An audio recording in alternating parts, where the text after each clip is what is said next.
Three, two, one, and we are live. Live with the last round of Sardinia World Chess Festival. It's a morning round. It's not very easy. Round. It's not very easy, and yeah, it couldn't have been better. Nothing is clear in the main tournament. We have two leaders. We have a group of people who can catch up with the leaders. With 10 players. Yeah, it's a brilliant, plot from, like the Hollywood screen writers. Alan Pichot catches up with Yair Parhov in the previous round, winning his game. And yes, two leaders and places from 3rd to 10th. For the players with 6 points, all of those can win the tournament still. To 12 until Jordan Banff. Right, to 12. So we have 10 on the screen, and then, two more are Jordan Van Forest and Sanan Sugirov. I think, here, I don't think there will be many draws. Well, there definitely will be some draws, but of course, they have all the incentives to play for a win.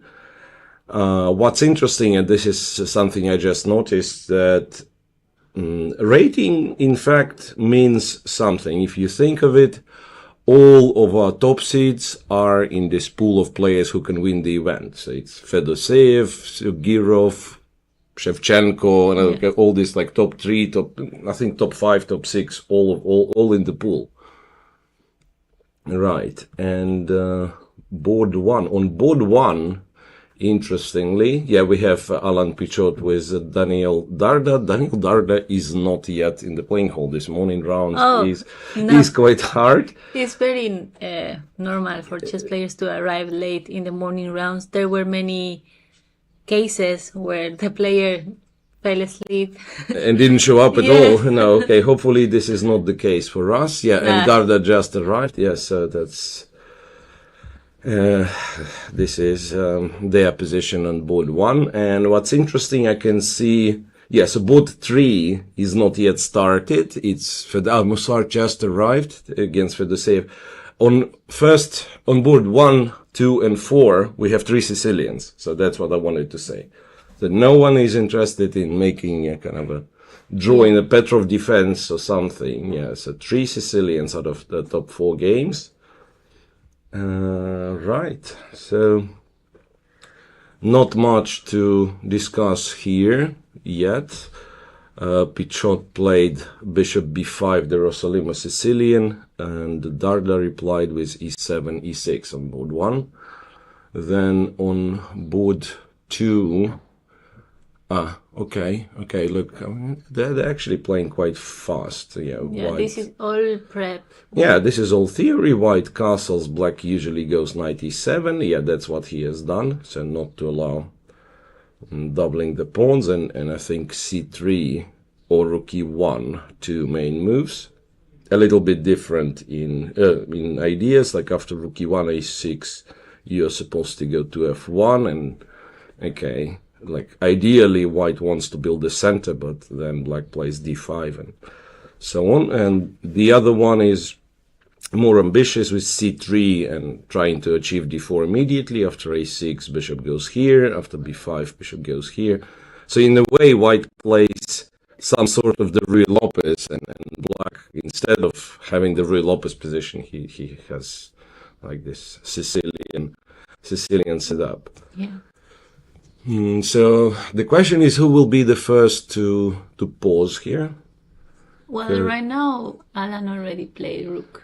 Alan has played rook e1, so not c3. Now, after a6, this is not a move, I am guessing. So if a6 is played, white will play bishop to f1.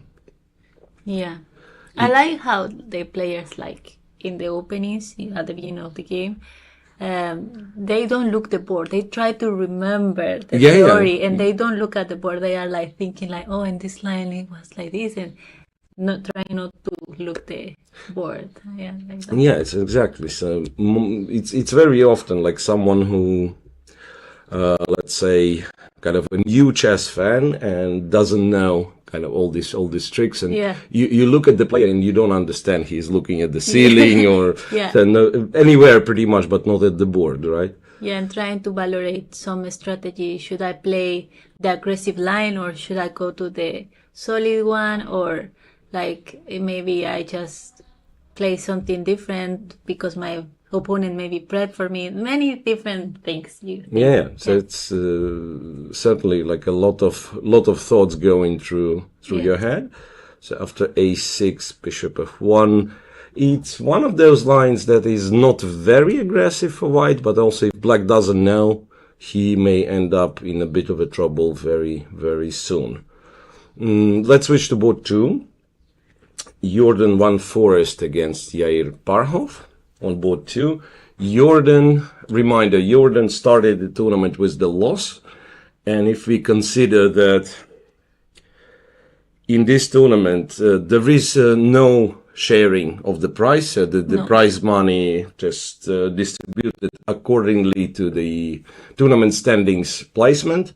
And the first tiebreak, and probably the only tiebreak that matters, is Pujols. That means for Jordan van Forest, like he doesn't like to share with anyone. So he has to play for a win, and he has to kind of hope that a lot of other games will be draws.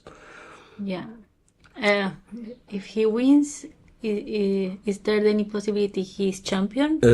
Well, he will at the very least share with either Pichot or Darda. So he cannot win alone. I mean, that's a weird situation. Yeah. Even if like on lower boards there are draws, he still cannot win the tournament alone. Someone will score same 7 points as Jordan van Forest. Okay, so here again the Sicilian after knight f3 there was d6. White played knight c3, and I'm actually not sure in this specific moment what's the point of knight c3 in comparison with the usual d4. Probably not much. But then after knight f6 he does go bishop b5. So this is something very, very original, to be honest. I'm not sure if I've seen this one. Bishop d7, queen e2. So if anything, bishop b5 is played here much more often on move 3, with the knight still being on b1. And the point in that line is that after exchanging the bishops, you can go c4 and again try to play some sort of Marozzi setup. Or you can go castle and later on opt for c3 and d4, building a center. With the knight on c3, it kind of makes a little bit less sense from kind of general understanding, but perhaps it's some sort of a preparation. So now the big question for me would be, what's your plan after knight c6? Because you know it's not that easy to explain like how exactly white is planning to continue. Yeah, because wants to play maybe d4, but yeah, there is no d4 yet. Like taking maybe takes on c6 and just d4. Yeah, maybe you're right. Maybe this is what he wants. d4, cd4, knight d4, and then play this kind of a weird Sicilian mixture with queen already being on e2, but just to have an original position. Yeah. Yeah, and we see here Barkov is already, he spent 8 minutes. That means he was not expecting. Yeah, he was not expecting this particular setup. He does play knight to c6 though. So, well, very natural move. Yeah, now I'm thinking, you know what, it could be compared, like if this line happens.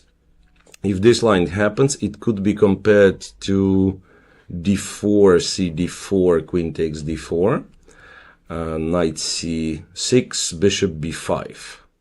And then after bishop d7, one of the lines to play would be this, where you have the similar pieces. White exchanged the light square bishop for black's knight from b8. But the queen on d4 and knight on f3 compared to what we would have in our line, knight on d4, queen on e2. And maybe if all this happens, maybe it's even better version For white, yeah, compared to queen d4 line. So after knight c6, one forest has already captured on c6. Okay, so yes, he was his plan. Yeah, so if bishop takes, I guess d4 is the plan. If the pawn takes, probably is not recommended because e5 seems to be quite strong in this case, and And the it's pawn really structure can be... yeah, kind of it's really awkward for black to well, maybe not that terrible. Like if black goes knight d5, it can be something very sharp. So originally I thought this is just unplayable, but maybe black goes e6, yes. e6, and then bishop d6. So after knight d5, and then you have knight e4, of course, and that's again completely different story. After knight f4, queen has to go to f1, and so on. So maybe b takes c6 is not that terrible, but of course bishop takes c6 would be more natural by far. Then some really funny opening is played on board 3. Fedoseev against Jules Moussa. And this is another Sicilian. So we have a lot of Sicilians. Like top 4 boards are Sicilians. So e4, c5, knight f3, e6. This one, knight c6, and then I think we've seen this in the tournament. Like c4 was played, knight to c3 was played. C2, C3 is something I'm pretty sure I've never seen. C2, C3. So this is like a really weird move, and you can see Jules is surprised himself to see this move. So while the idea is understandable, so now the bishop is going to go to d3, white's going to castle short, but to start with c3, I don't think I've ever seen this. Very early surprise in this game on move 5. Yeah. And some players are obligated to win the game. For example, I think in this game they will play... Yeah, here they don't have other options. Like if you consider the tournament price structure, like the winner of this game is quite possibly tied for the first, or at the very least for the second. So quite a reasonable price. And if you make a draw, it's some sharing like 5th place, 5th to 15 maybe. So it's not very appealing. So as you said, starting from board 3 on, like board 3, 4, 5, we probably expect like a lot of complex chess, and they of course would like to win. Yeah. The draw is kind of not enough. Same situation on board 4. The players, both of them, need to win in order to be placed nicely in the final standings. And here we have Ediz Gurel from Turkey against Sanan Sugirov. And again, yet another Sicilian, yet another Rossolimo variation with bishop b5. This time, though, black has played g7, g6. Castles, bishop g7, rook e1, e5, bishop takes c6. This is something very surprising. Why very surprising? Because bishop c6 is one of the ideas here. It's just that if you were to play bishop c6, usually people do it on move 4, and then after d takes, trying to limit this bishop's activity by going h3, bishop g7, d3, and so on. So kind of hinting at not only the pawns are doubled, but also the bishop cannot really be exchanged. Now, in our case, after castle bishop g7, I think, yeah, worth mentioning it, there is this c3 line, very sharp line, c3, knight f6, and then you can sacrifice the pawn with d4, something like that. After rook e1, e5, I don't remember what's there. There is this gambit with b4, very funny. Like before, if knight takes, then it's c3 and d4, something very aggressive, just sacrificing pawns left and right, trying to use the fact that black is not yet developed. And bishop takes c6, the move he played, is a bit surprising. So bishop 6, dc6, a4. There is nothing wrong, but black seemingly can just go here, develop the bishop in case of h3 take here.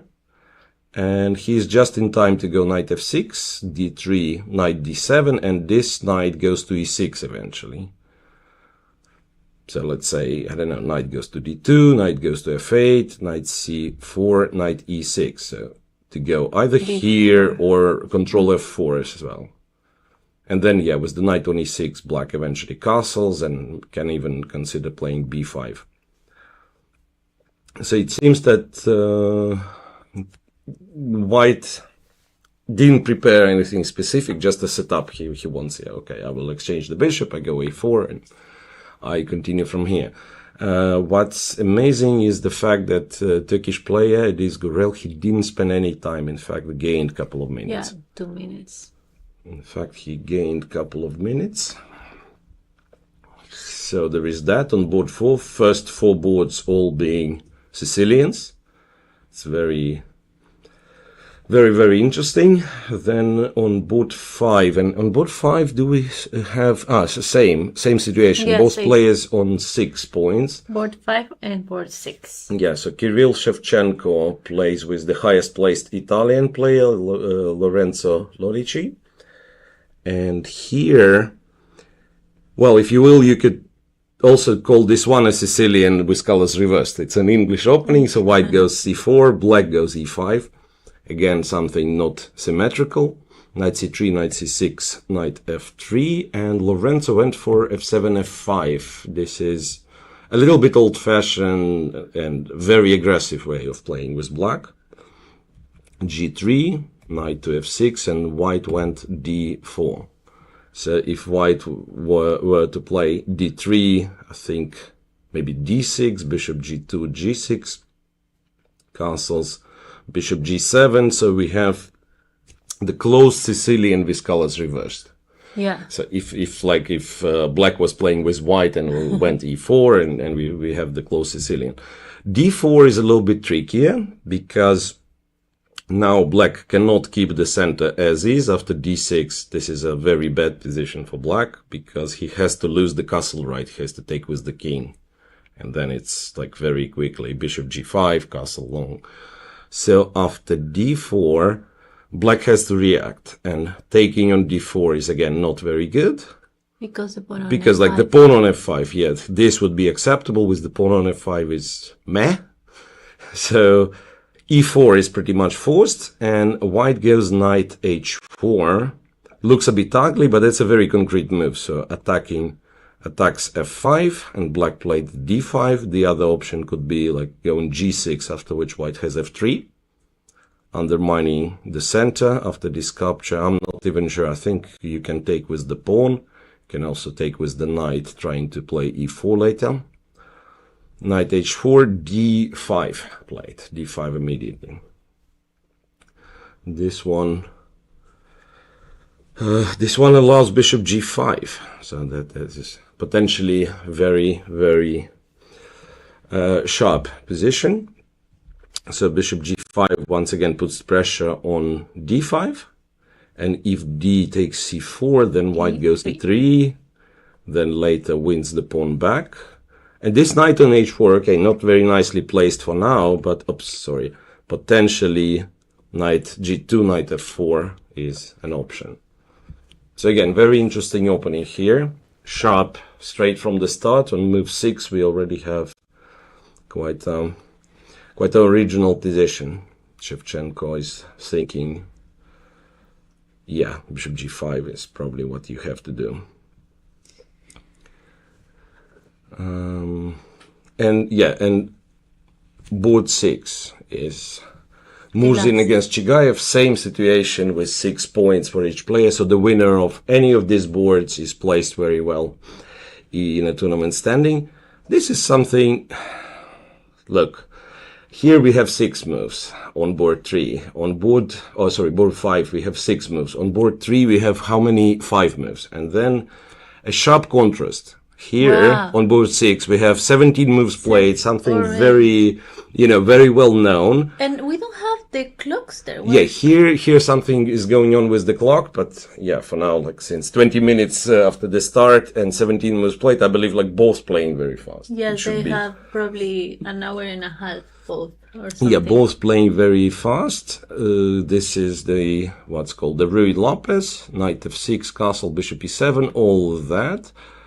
So here, first crossroad, because you have a choice to allow or not to allow the martial counterattack after c3, d5.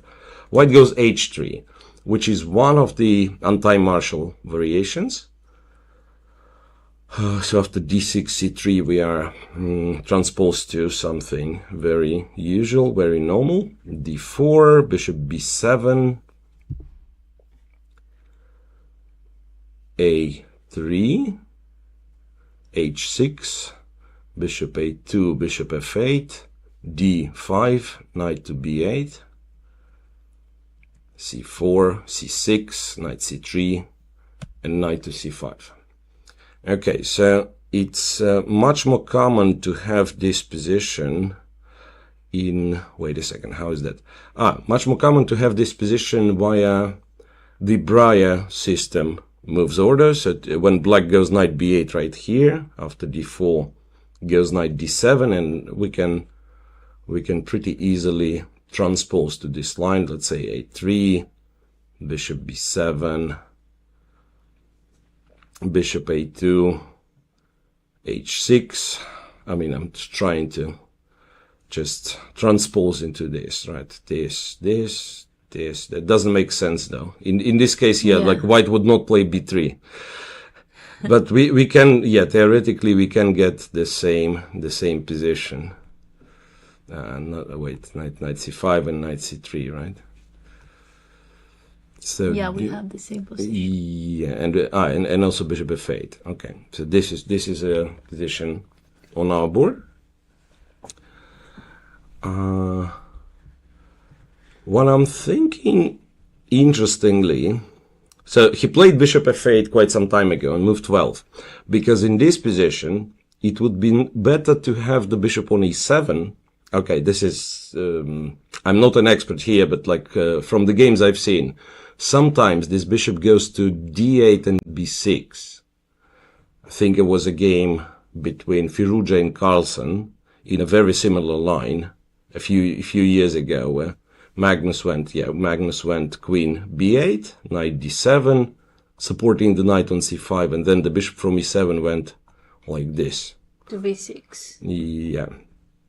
So the bishop on a2 is white's kind of main problem, maybe the only problem, but same goes for black bishop on b7. So other pieces are more or less nicely placed. This bishop doesn't do much, but also this one doesn't do much.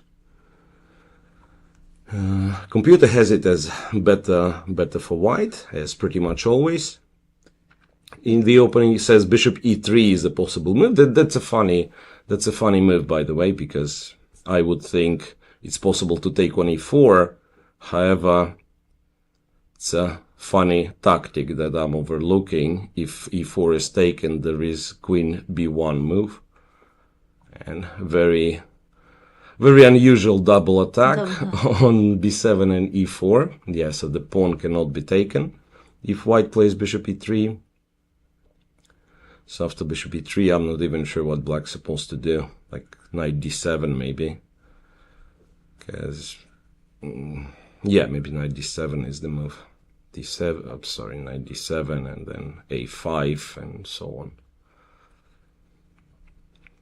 And according to the machine, white is slightly, but that's nice. In case black plays knight d7, white has knight a4, kind of using the same idea. This pawn cannot be taken because queen b1, b7 and e4. So knight a4, and then if you defend the bishop, maybe. Yeah, well, the thing is, like, this pawn structure is normally not very good for black. Like this, bishop c5, dc5. And for now, black has pair of bishops, but the bishop on b7 is not great. So something like bishop b3, and then they want to go to a4. So black will end up taking here, and this is a better position for white. So potentially we exchange this. White gets the knight on c4 against the bishop on f8, which is of course very pleasant for white to play. Anyway, so this is move 17 already. They have all the reasons to start thinking here.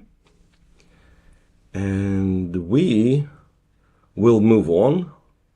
Think, so top 6 boards is where we will be watching the games the most. Yeah, they are the... Yeah, this is where our winner, potential winner of the tournament is playing, for sure. So on one of these top 6 boards is the player who's going to win the tournament.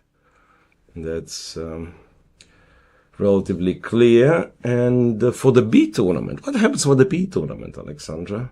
Okay, in the B tournament, Alexandra is facing the highest rated of the B tournament. Yeah, so I think it will be a tough game for her. And also, Dimitrov Dejan, he already played with Andrea and he crushed Andrea. Mm-hmm. So B tournament is led by Alexandra Botes on tremendous score, 7.5 out of 8, pretty much destroying everybody but her opponent in the 6th round. So 7.5 out of 8. Interestingly, though, she did not guarantee herself a clear win yet, because there is 2 players 1 point behind. She's playing one of them, Dejan Dimitrov, and then Alessia Anatoli is also 1 point behind. We can check the games of both Alexandra and Andrea Botes just quickly. So here, and I think Alexandra has played a couple of King's Indian defenses in this tournament. Yeah. So what happens over here, white started with a bit of a slower opening, knight f3, g3, bishop g2, black did the same. d3, d6, very symmetrical.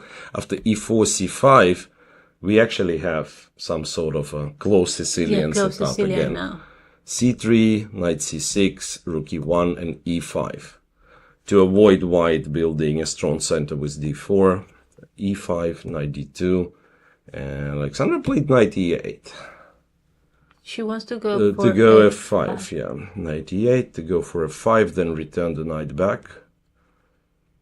And so the game has just started, but already we can see that she's not trying to make a quiet draw. She's ready for play aggressive. For the real F5. fight. Yes. Yeah, and f5 is a good idea here. Not to wait for white to prepare d4, but just to go for f5 quickly, f5, knight f6, and play for the kingside initiative. Yeah. Usually in the close Sicilian, blacks plays in the queen side. Oh, well, not necessarily. f5 sometimes they also do, but yeah, you're right. Very often it would be rook b8, b5, or an immediate b5.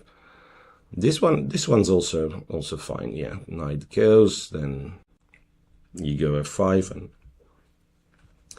I'm not sure. Like the knight on d2 is it's a development, but then the knight cannot stay here, so it's almost like asking for another move with this knight. If knight c4, I'm wondering if f5 is a great idea. Not really. In case of knight c4, she will have to play b5 first. A5, knight e3, yeah, and even a5 computer recommends. So just to take as much space as possible. In case of a4, to go b4. Yeah.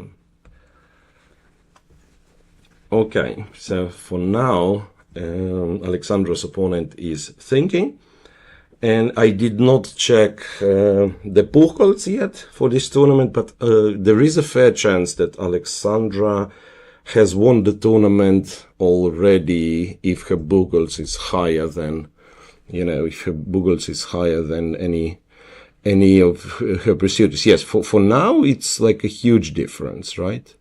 Yeah, she has a No, not really. She has an equal boards with Alessia. Anatoly. So it's not so easy then. She would still prefer not to lose, of course, Alexandra. To play for a draw, maybe? Yeah, Or a well, win? if she makes a draw, it's of course enough. It's hard to play, like to say I'm playing for a draw with black when my opponent is very aggressive. So that means like she just has to play good moves and see what opportunities she's getting. And for Andrea Botes, she's on 5.5, I think. Yes. Andrea, yeah, she's on 5.5, so a little bit lower in the tournament standing, but also very important game against Wang Shanshan, one of the players who's done reasonably well in the tournament. And here we had the Sicilian, and then this is called what? Mora Gambit in the Sicilian. So white sacrifices the pawn like that. Knight c6, knight f3, e6, bishop f4, bishop b4, queen b3, knight e7, black goes d5. Yeah, and so black has an extra pawn, but some problems with the development of this bishop. So I'm thinking, okay, this would be not very clever, because then white can take the pawn back. So in order to fight for advantage, black has to take on c3 and play bishop d7 to unpin the d pawn, and then e d5, knight d5. Black is very happy. So has an extra pawn and no problem whatsoever. So white has to keep the initiative going with some moves like knight e5. It's a very complex position to play. But I'm impressed with Andrea's play yesterday, like winning this very sharp game in the King's Indian. And let's see if she can do the same. Yeah. If she can do the same today. So to finish with the streamers, let's check Sak Sane against Marco Sparra. Sak is playing with the white pieces. He's playing on Italia. Yeah. So there is again a Sicilian, knight cb5. Knight cb5 is a new move played in the candidates by, who was that? I think it was Firuja, if I'm not mistaken. Firuja against Pragnananda. It's knight c3 to b5. Because usually this would be the move. Knight d to b5. Knight c to b5 is something new. Queen b8, bishop e3. Knight f6, bishop d3, a6. Knight takes, d takes. And now knight d4? Yeah, the question is, like in their game, in Pragnananda's game, it was knight d4, but their black, it was actually, let me think. I think he took immediately, if I'm not mistaken, and then went knight d4. Yeah. And then b3, bishop b2 was an interesting plan. So here, the position we have, knight d4, maybe black plays like c5, b5 quickly. So knight d4 is definitely an option. The other could be just to go back to c3, and maybe it's also playable. Just to go back to c3. Black will play e5, somewhat symmetrical pawn structure, but maybe go here. Well, reasonable position. So not much to say. Reasonable position. And what else in the B tournament? I'm thinking Hugh Benoit against Alessia Anatoly. We can check the game just quickly, because Alessia is in the pool of players who are fighting for the top spots. And here we once again have this Sicilian Smith-Morra gambit, where white sacrifices the pawn for the quick development. d6, bishop c4, knight f6. And knight f6 is not a great move. Knight f6 is not a great move because white has e5. This is what was played. Point being that if you take with the knight, you lose a knight. You lose, you lose the queen like this. Yeah, I mean, you don't have to take. Yes. You're right. You lose the knight, you lose the game, right? Yeah. If you lose the knight, you also lose the game.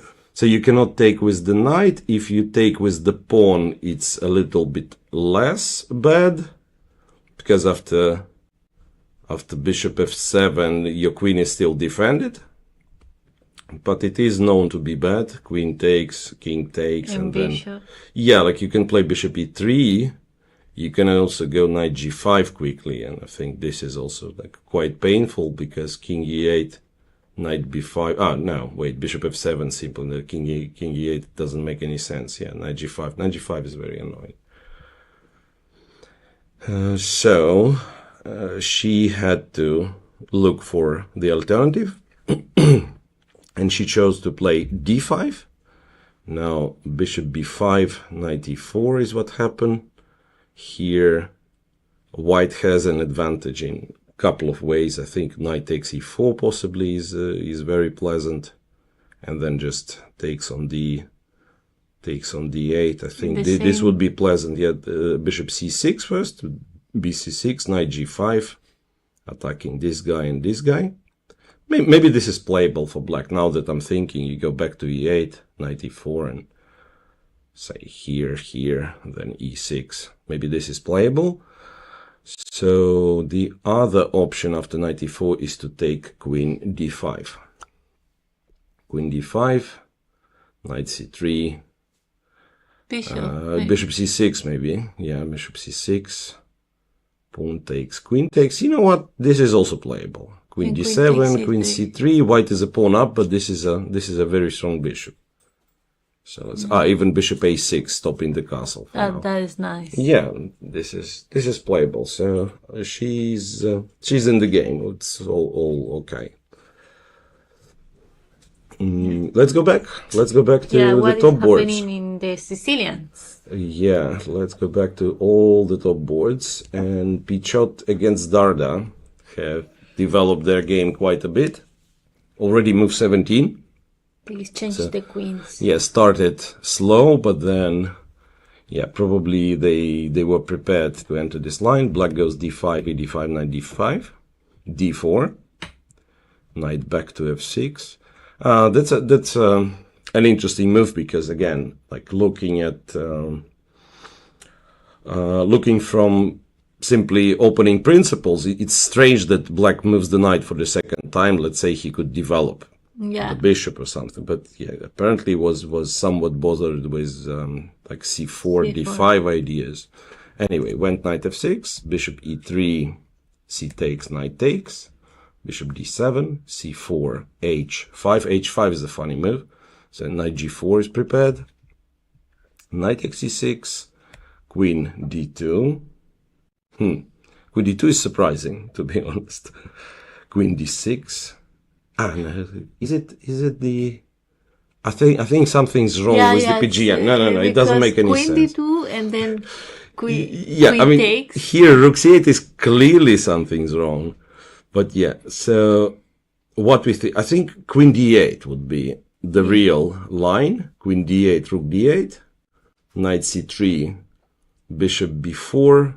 a3. Okay, this is the position we have on the board, and this is the moves order, how it happened in reality. Yeah. So now black is offered the choice, or maybe there is no choice. Maybe black has to take on c3, bc3. So white is getting these doubled pawns, but a pair of bishops. Yeah, bishop. The Dasko bishop is relatively strong. White can play f3, kind of restricting the knight a little bit. So all in all, should be close to equal. And he took the knight. He took the knight on c3, yes. B takes c3. For Pichot, it's a comfortable situation. So if he makes a draw, at least he has a good bishop. Yeah, I mean, like in the game, if he makes a draw, he's He's on one of the first places, right? So so the only player who can be placed in front of him would be Parhov, but for this, Parhov needs to win with black, which is, of course, not very easy. Not very easy against one forest. So he would guarantee, Pichot would guarantee himself like at least top 3 places. So he's not against the draw. Speaking of Parhov on board 2 against Jordan, one forest. What's going on? Yeah, bishop c6, bishop c6, d4 was played. C takes, knight takes, e5. Okay, e5, white captures on c6, of course, castle's short, bishop e7, b3. So the plan for white, as far as I understand, is to put the bishop on b2, to go rook d1, knight a4, c4, something like that. So strangely not f4. It looks attractive to go f4, but okay, let's say black's the move. Black probably goes knight d7, and yeah, if you go f4, then black has, first of all, the bishop on f6, opposing the b2 bishop, and also very strong square on e5. So I think the real plan after knight d7 would be to play this, and to try to go c4, c5, creating some weaknesses. Here Parhov is down to 1 hour and 5, one forest on 1 hour 20, so one forest obviously better prepared, but not sure if it means something. Maybe the position is still very solid for black.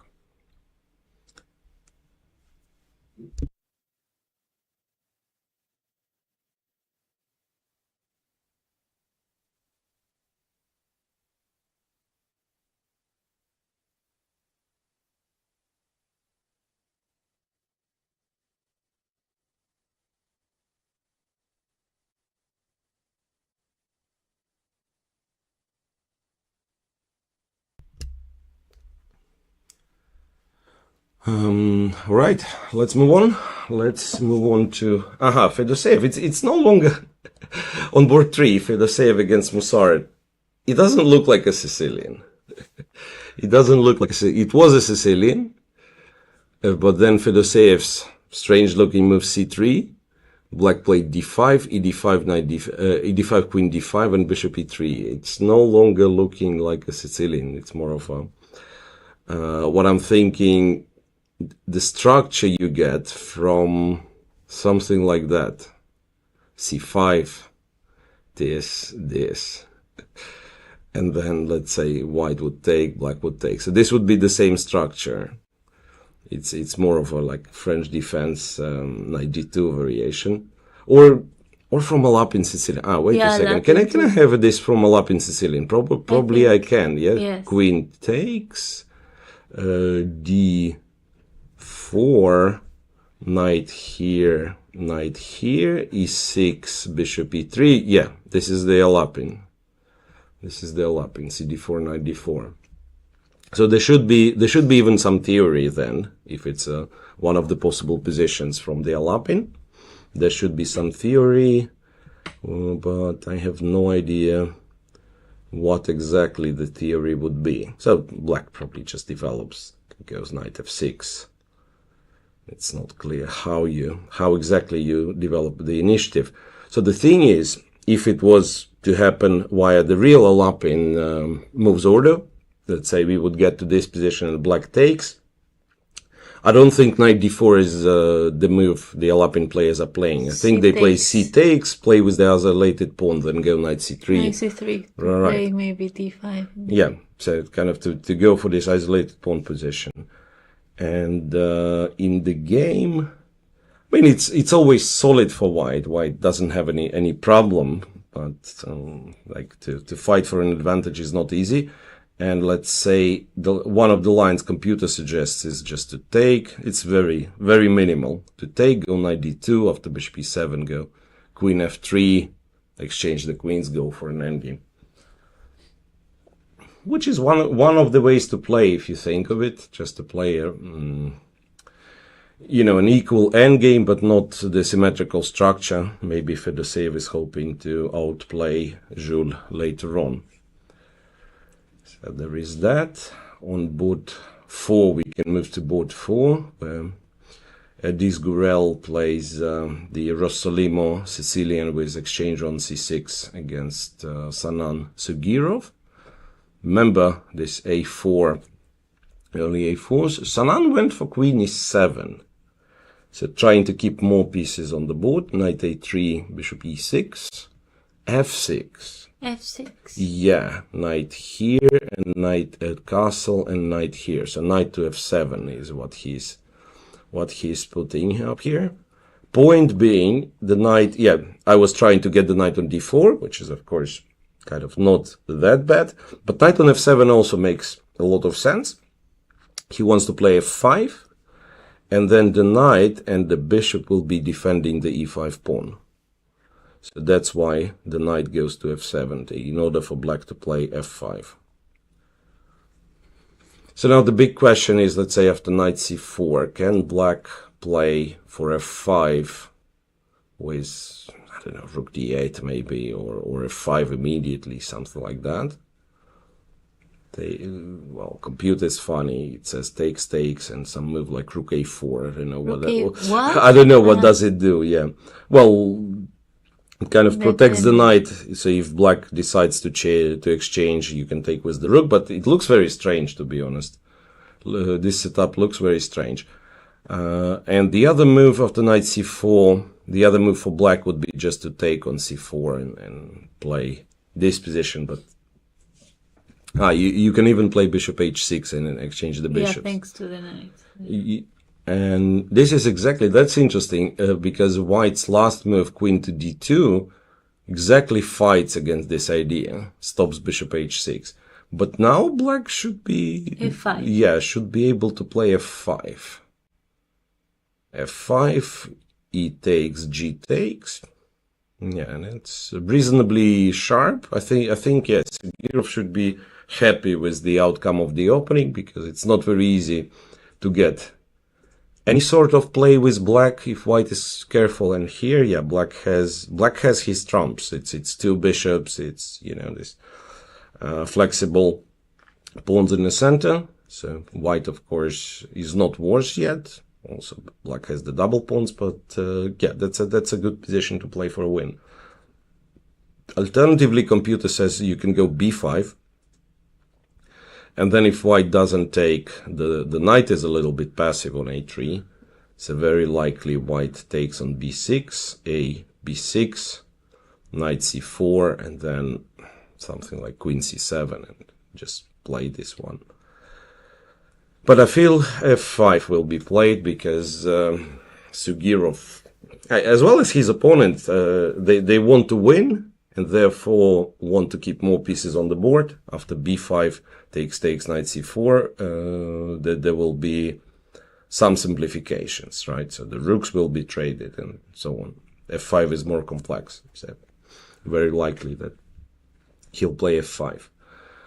And there is two more games in the leading group. Shevchenko against Lorenzo Lodici. Here, wait a second, what's going on? Okay, now I switch to this one. We've seen d5, bishop g5, bishop e7, e3, and Lorenzo went knight g4. This is something very surprising. What's going on? So point being bishop e7, knight e7, he defends d5.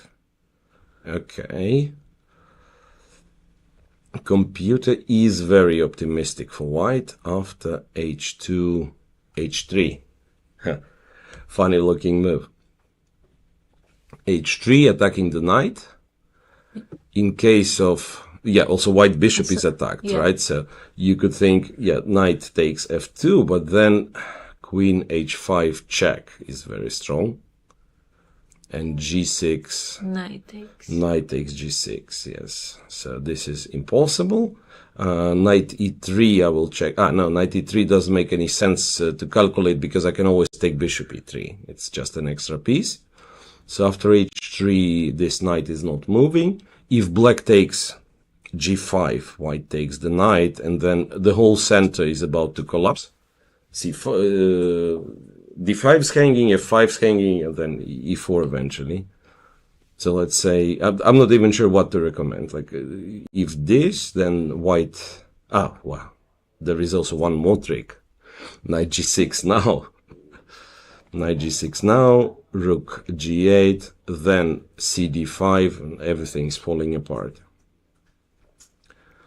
So, as surprising as it is, on move 9, if Shevchenko plays H3, his position is close to winning.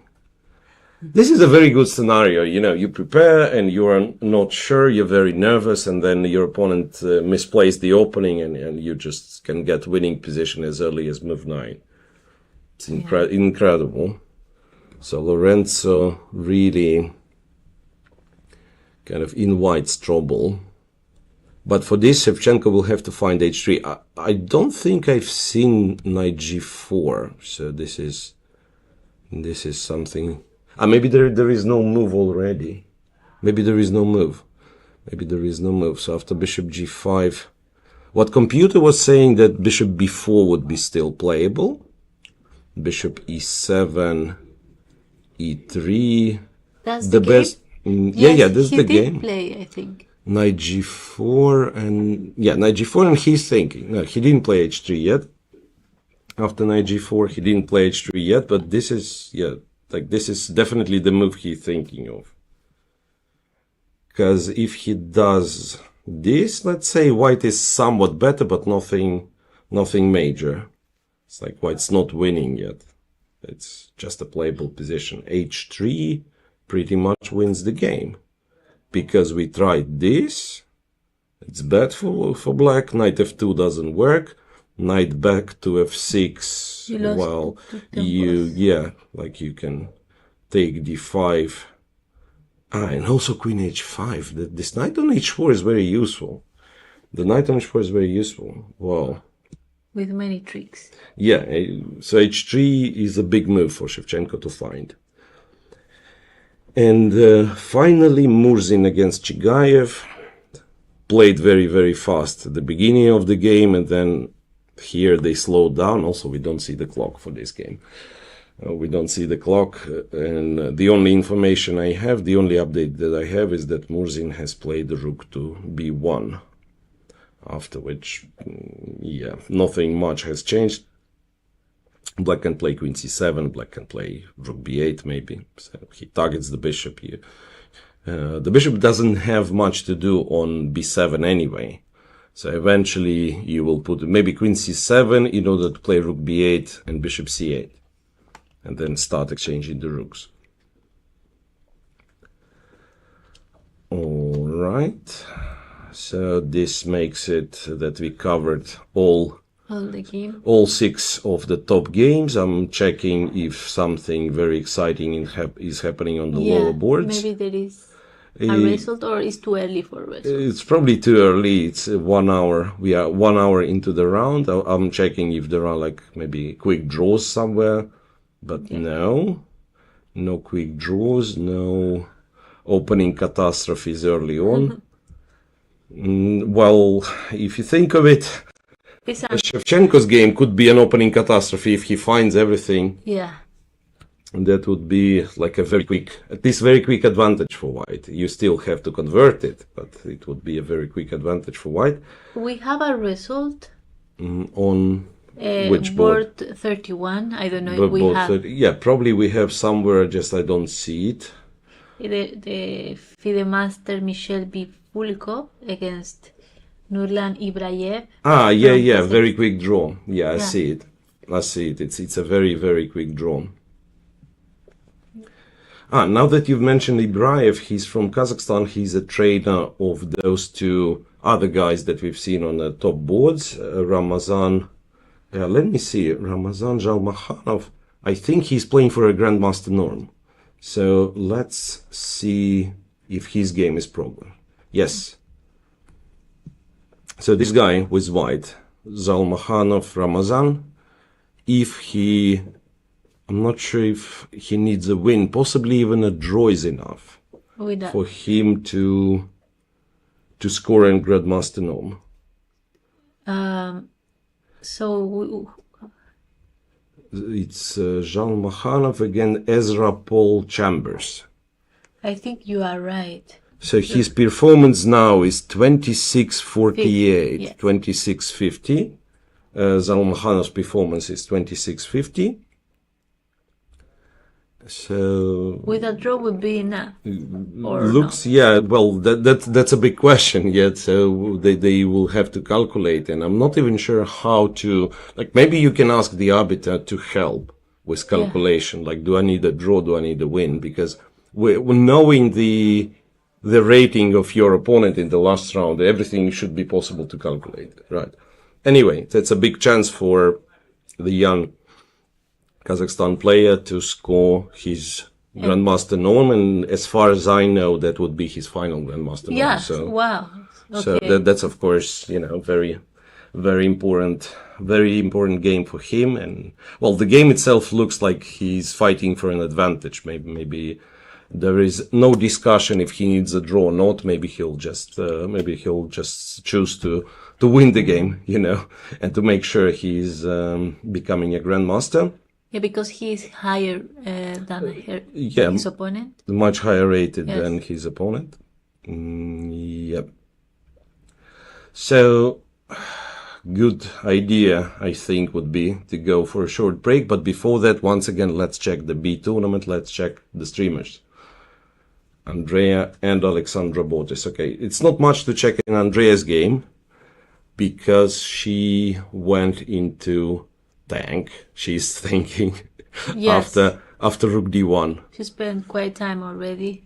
She has 50 minutes. 50 minutes, yeah. So no change after Rook D1. Yeah. And we've already looked at this. And for Alexandra, there've been a couple of moves. Alexandra against Dejan Dimitrov. Alexandra Botis has the black pieces. After knight to e8, white played knight f1, which is very logical.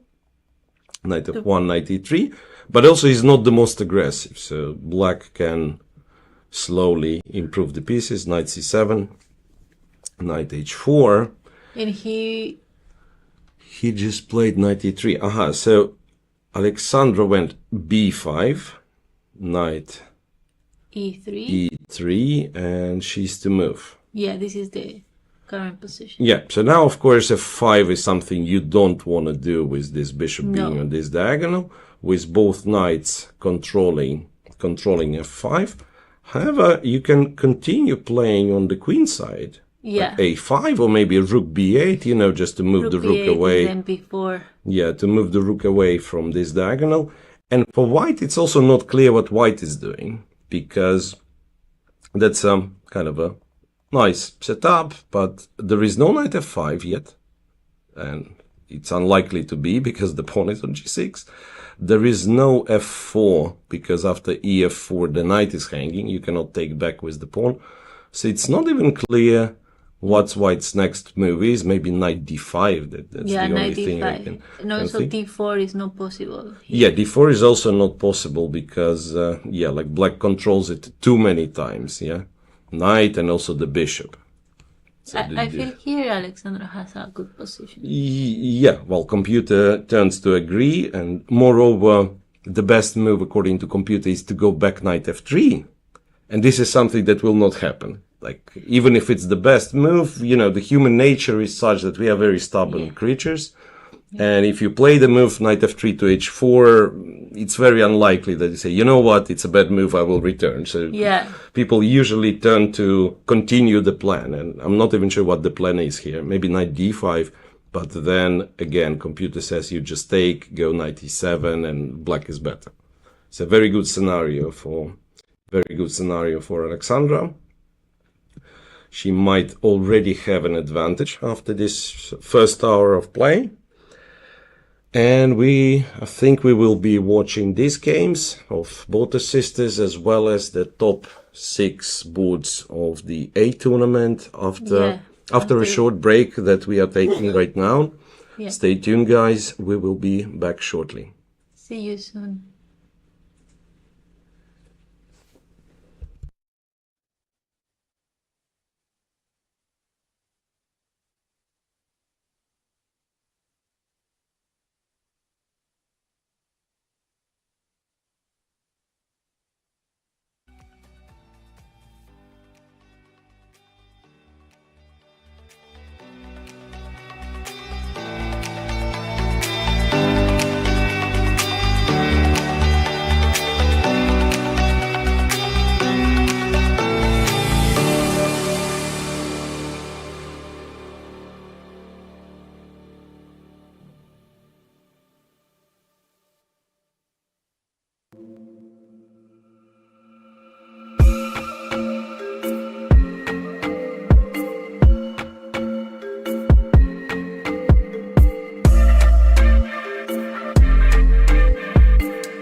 And here we are. Welcome back to the final round of the event.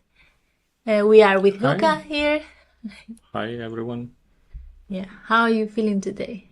Well, okay, morning round, as we were discussing with Miro, is a little bit all the players. Complicated for chess players and for commentators as well, but at least there is a big fight in the first 10 boards for the first prize, so it's an interesting round to follow. Yeah, it's not very common the last round. We have a lot of fights in the practically the 10th boards. No, 6 boards. Yeah. Yes. Yes, we have at least 12 players who can win this tournament, and it's not so common, but this shows that the player mix was very interesting and gave this tournament some last-minute drama. Yeah, last-minute drama, early round.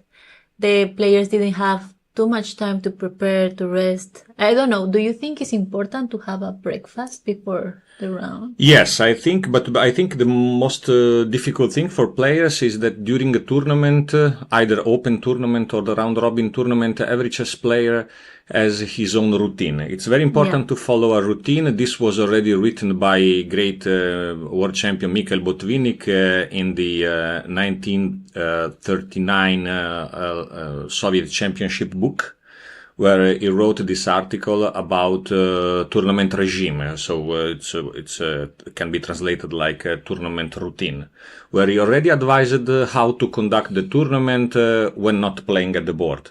So waking up like at 9 a.m., having breakfast, conducting a very quick preparation for the game, and then have a light lunch.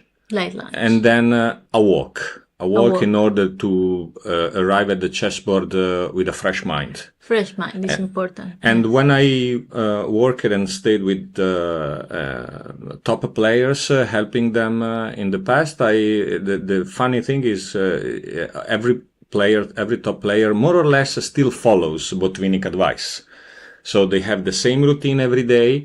They maybe dedicate a couple of hours to preparation, because of course before the tournament already they have the tournament plan and they have their own opening repertoire and so on. They know more or less their strongest opponents, and then they have a rest or a walk with their seconds or helpers before the game, and then they come to the game. Then last round mix all things up, because the last round usually is played at 9 a.m., so you cannot follow your everyday routine, and this is can be for those who are not chess players can be very strange, but this creates problems. Yeah. For the player, especially for professional players, even if they are used to it, it's a change that maybe sometimes can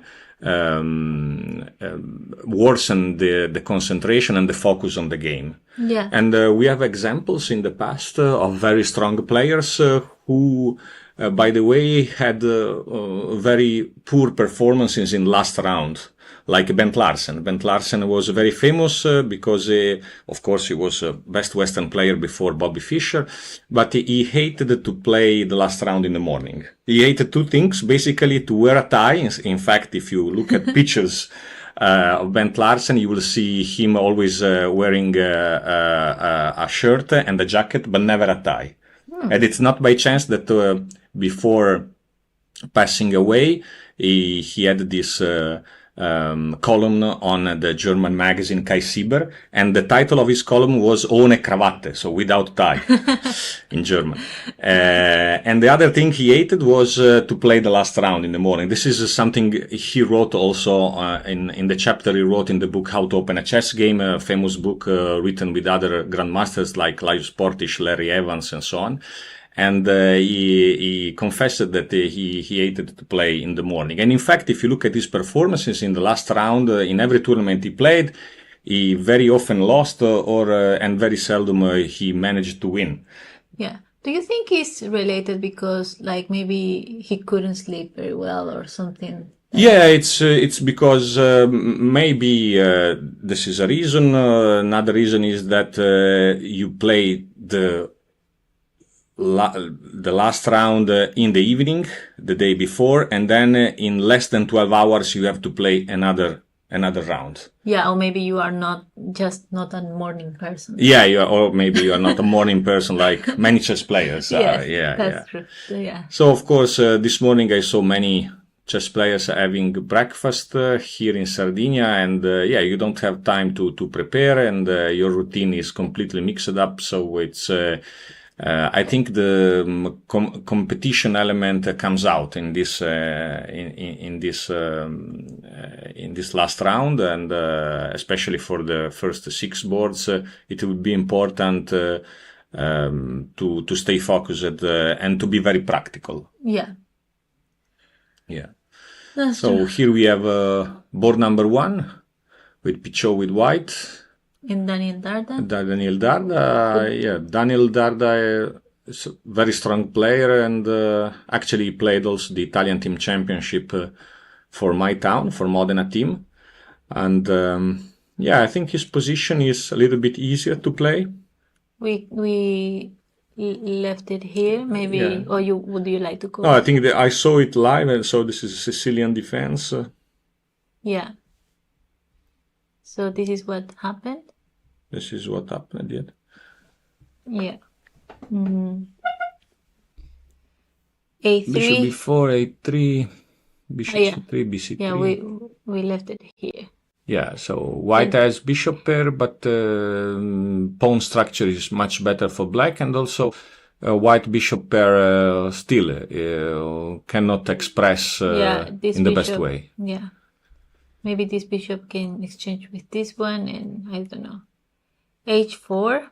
H4, because now, of course, the king is very safe in the center without queens, so black is gaining space on the king's side. Maybe in the future he will be able to lift the rook to H5, and then to other squares like A5, attacking A3, which is, of course, a white weak point.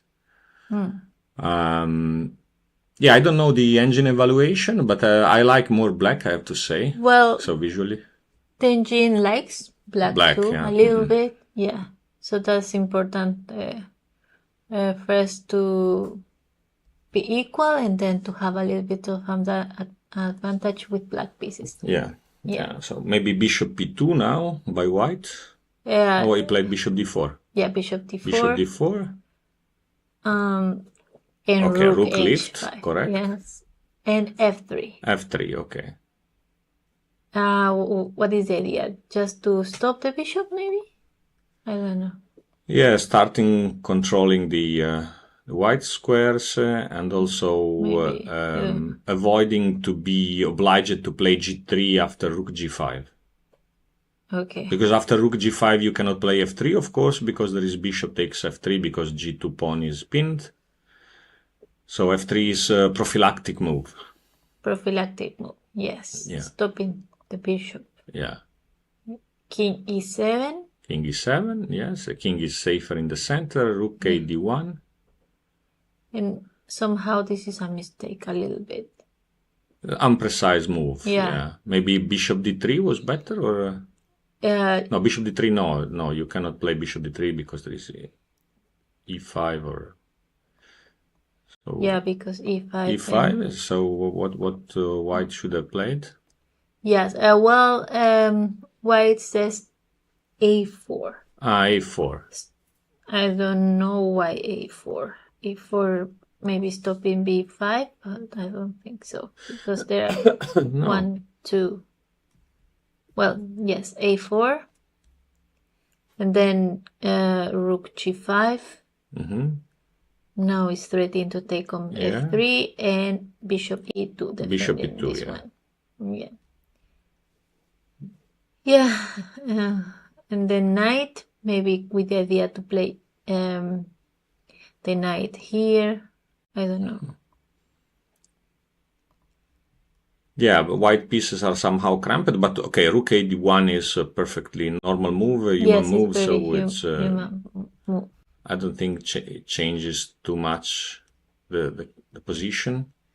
Yeah. Now it's black to play, or we have another move. Okay, knight d7. Knight d7. Yeah. King f2. King f2. Okay. f6 and d5. That's d5. That's black play. Black plan. And this is the actual position. And here we can see Pichot has 38 minutes and Daniel Darda 56. 56. Yeah. Definitely black's game is easier and slowly can build up some more concrete advantage. We will see. Let's switch to board 2. Jordan Van Forest against Yair Parkov, who has been the sole leader for many rounds this week in Sardinia. And now, position seems more or less equal, but Parkov has less time on the clock, almost 20 minutes less. 20 minutes. Yeah, nothing special, but okay. Jordan position is quite solid. Yeah, he's comfortable here. Yeah. F5. F5, Rook H3. Rook F7. And it takes. It takes it. Yeah, winning a tempo. But now black has a strong center, right? Yeah. Strong center, and of course the pawn on f5 is not very important. It's more important dynamics. Yeah. Just to try to make all the pieces like knight d7, bishop e7 start play. So you think to take is a mistake a little bit? No, not a mistake, but of course, yes. I think is sooner or later black will have to lose a tempo to get back the pawn, but in the meantime d5 is what was needed for black in this position. So I think it's still equal. I don't know the engine what is saying. Yeah, it's equal.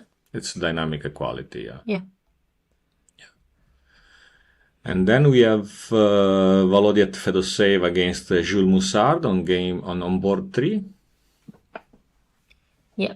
Let's see how it's going on. So these are the players, they have how many points? 6 points? 6 points, both, yeah. Yeah. And the winner can even win the first place. Place if Alan and Parkov loses. Exactly. Yeah, the more we move towards board 6, the more the two players, both with white and black, will have to play for a win. Yes. In order to try to win the tournament or to be in the first 3 positions. Yeah. So usually what happens is that the more you move to board 3, 4, 5, and 6, the more you should see unbalanced games or players who try to unbalance the situation. Here we have solid position by both colors, but white has a pawn majority on the queen side, but white also has his king on the queen side. So this makes things a little bit more difficult for white to mobilize his queen majority. Yes. Because if he starts to move the pawn, there are still too many pieces, and then white king could be in danger. There is no queens, but still many pieces. Many pieces, yeah. So I think this is pretty much an equal position. Miro was saying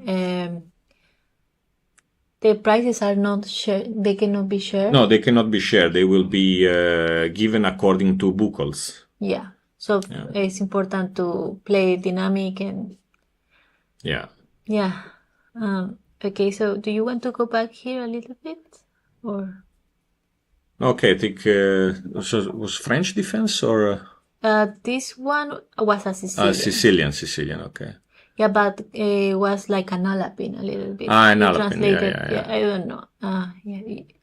Let's go from the beginning. C5, E5. Yes. Okay, C3. Okay, C3. D5, queen, but instead he took with the knight instead of the pawn. Yeah. Okay, queen B3, bishop D4. And they exchange into queen. F3. Yeah, the structure is similar to a French Tarrasch variation, where white didn't manage to create an isolated pawn for black. So I mean the Tarrasch with queen takes d5, but white knight was still on b1, so white didn't have bishop c4. So yeah, maybe a little bit more convenient for black, and I think black easily equalized in this position, but this game is still very, very long. So yeah, very long. It's early. They exchanged the queen, but I think it's not like complicated here. No. Yeah. Of course, black must be precise, but yeah, nothing special going on till now. Let's switch to board 4 with Turkish Grandmaster Gurel against Siugirov. Yeah. I think we left it here because he played knight f6, f7 to try to maybe exchange the bishop, queen d2 to stop that. Yeah. And knight fb. Rook b8. Ah, yes. Rook f8. Yes. Queen c3 and bishop f8, yeah. Defend more. Knight c4, queen d8, b3, yeah. and b6, and b6, and here we are. Yeah, it's another position which will require a lot of maneuvering, and of course white enjoys more space, but what happens if takes maybe? Takes. It's an equal position. Maybe a slightly better for white because white enjoys more space. Yeah, it says something g4. G4, yeah, because the main feature of this position is that white can play on both wings, while black has to wait. Okay. Without worsening his position. One of the main features of strong players is that of course in chess you cannot pass the move, but one of the main strong points of very strong players is that they can move without worsening their own position. Yeah.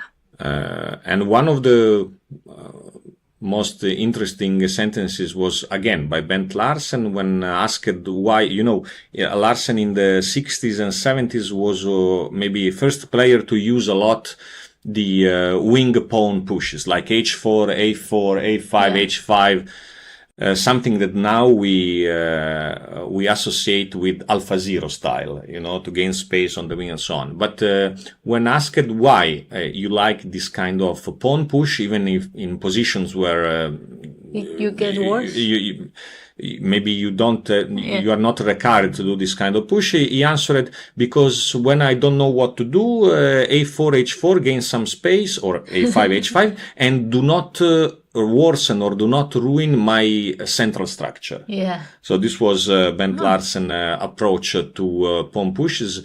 So the strong players know how to move without worsening their position, because of course if here black starts to trying to be active maybe on the queen side, then white will have an attack on the king side, and vice versa. So it's a game of wait and see, without worsening his own position for both colors. Yeah, I think you are right. These are the strong players. For an average player, I think they feel the pressure. They have to try to win. I don't know what to think like, and try to start simplifying or pushing in the center, or things like that. Yeah, or to do always something. Yes. Yeah. They don't wait. Yeah. Then we have game on board 5 is very interesting with Kirill Shevchenko with white. Yeah, these are the last players. They have 6, right? Yeah, they have 6. No, there is still Murzin against Chigayev. Oh, yes. But on board 5 we have Shevchenko with our top player in this tournament, Lorenzo Lodici. Yeah. I saw the position before. It seems to me white was better. Yeah, let's see now. I think we left it here. I'm not wrong. Queen b3, castle, take, knight f4. Knight f6, of course, d5, and then h4 again, the wing. Yeah, because here in this position, if we take back one move, objectively, white has nothing to do in the short run. So he starts to improve his position by first of all securing the knight position on f4, avoiding g5, and getting also some space on the queen side for the end game. One day maybe it will be useful. So h4 is a perfectly plausible and reasonable move. Then black king h8. Avoiding any possible pin of pawn d5. The engine doesn't like that move. Maybe engine, you like it a5? Yeah, the engine likes a6. A6, b5. Yeah, to play like this maybe. Yeah, king h8. Rook c1. Rook c1. And rook b8. Rook b8. Wait, what? Yes, and Queen now a3. Queen a3. Yeah, this is actual position. Yeah. I think white is slightly better here. I don't know the engine what it's saying. Maybe a6 is the move. Sooner or later, black has to play a6. Did he play a6? Yes, he played a6. Yeah. Here, I feel like he could try other things. The engine likes bishop e2. And after knight g6, knight takes. H but take. I feel like he's weakening a little bit. Yeah. Here white is the only one who can play for a win. Yeah. And king f1. That's. I know. They changed it now. Queen a3. Queen a3. Yeah. No, but I think that, there is no need to force things this way. Yeah. So queen a3 and then a6, and now maybe white will go for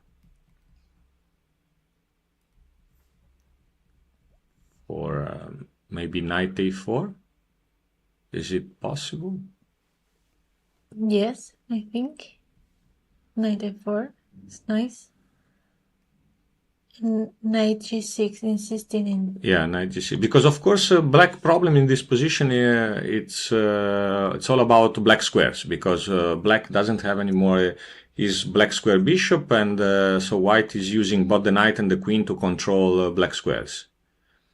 So in this kind of closed positions where you don't have in the short run pawn breaks, it's very important to understand the so-called square strategy. So which kind of color you have to play on. And it depends very much which kind of bishop are on the board and which kind of bishops are exchanged. So this time there are only white square bishops. So this bishop is not very nice, for example. Not very nice. And all the pawns, black pawns are on white squares. So this means that they control only white squares. Yeah. So this shows us why black is playing on the black squares. Yeah, and the bishop can control the white squares for the white side. Yeah. Exactly. Okay. Okay, let's see Murzin against Maxim Chigayev. Okay, they play many moves. No, 19 moves, 22. I think we left it here. After rook b1, rook b8, queen c2, Queen c2, queen a5, and rook b5. Rook b4. Rook b4, yes. Yeah, and I like more black position, I have to say here. Would be little bit difficult for white to redeploy whole his piece, especially bishop a2, and rook e1 is only a defender, and of course black bishop on f8 is passive as well, but overall black knights are better than white knights, so I think it's slightly better for black. I don't know what the engine is saying. It's maybe equality. He likes more white. Likes more white. 0.75 a little bit. Because he enjoys more space, maybe. Yeah. Yes, that's true. So this was a French. It looks like a little bit a French, right? Murzin just played. Let's see what he played. Okay, so Queen B1. Queen B1, okay. Knight D7. Rook E3. Queen C7. And Rook E2. Rook E2. And now the evaluation is? Still, this is equal now. This is equal, A little bit better for black now. Yeah. Yeah, I mean, it's interesting because, of course, maybe 3 moves earlier, engine gave some advantage for white, but for a human player, it was clear. Like I said, it was a little bit easier for black to play. Yeah. Maybe white has the advantage 3 moves earlier, but it's an advantage that can be maintained only through a perfect sequence of moves. While black moves are more or less, let's say, not forced, but obvious. So he has to redeploy the queen on c7 and play the knight on d7, and he has no apparent weaknesses, and these pieces are well placed. So easier to play for black. That's why situation changed to equality. Yeah. Now knight c3 is hanging. One day there can be some X-ray attack with cd5. And of course there is knight d5 now. But I think that black position is easier to play. And Maxime, judging from his body language, he's happy about his position. He's just enjoying it. Yeah, he's relaxed there. Like here, the engine suggests something like a5. Chasing the rook. Yeah, taking the rook. Has to move. Rook b2. Yes. And then now to take. C takes. C takes, okay. It has to take with the e pawn because it opens the file here. Yeah. And queen d8. Queen d8. Freeing the rook. Yes. Now controlling the file and Then maybe one day there is f5, f4, f5, e4. No, f5, e4, no, but f5 maybe is an option in the future. Yeah, so the queen can come to this side to the king side. Yeah. Knight c5 is very strong. Okay, if we compare pieces, okay, queen are equal, kings are equal, bishop f8 is a little bit passive like bishop a2, but black's rooks are better, and knight c5 is much better than knight c3 or knight f3. So if we compare pieces, black is a little bit better, and also bishop b7 one day can also go to a6, starting to attack c4, which is a weakness in white camp. So a little bit easier for Maxime to play here. And let's see Luca Moroni on board 8. Okay, Luca Moroni. Luca has to win today with black in order to hope for a prize and to enter in the first 10 places. Luca and in fact, is the actual champion. Italian champion, yes. Yeah, absolute champion, yeah. Yeah, Italian. And the position is quite sharp. Of course, both players, as I mentioned before, once we go on lower boards, every player must play for a win to hope for a prize. So we will see more and more, sharper positions. More aggressive. Yeah. Okay. You want to go back a little bit? Yeah, let's see what happened before. From the beginning or? No, just a middle game and. Okay. Maybe here.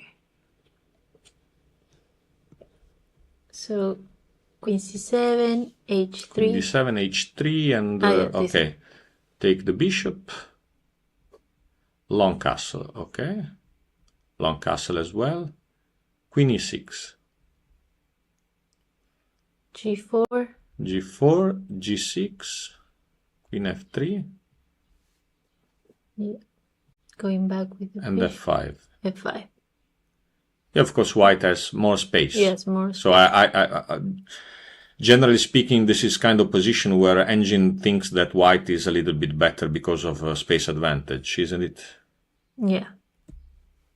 Queen d7, and then g5. pushing the pawns. g5, and now f6, of course. He wants to... first knight e5, right, okay. And now And f6. f6. What happens if he just takes here? Just to know.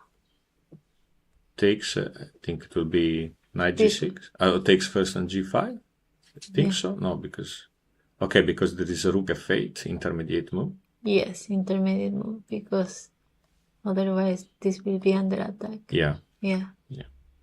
Okay, so h4, defending g5, and rook e8. Rook e8. What do you think here? I think that even if engine says that white is a little bit better, this is kind of position that Luca Moroni enjoys. So I think he will take his chance to win this game. And this is will be very sharp, but yeah, I think definitely that Luca has some point in playing this kind of position, because it's like he's like a fish in the water in this kind of position. But, yeah. Cup of tea. Yeah, exactly. Yeah. And then let's see other interesting games. Maybe we can see the streamers. Okay. Are they still playing, or? Yes, they're still playing. Because I think Alexandra won the tournament.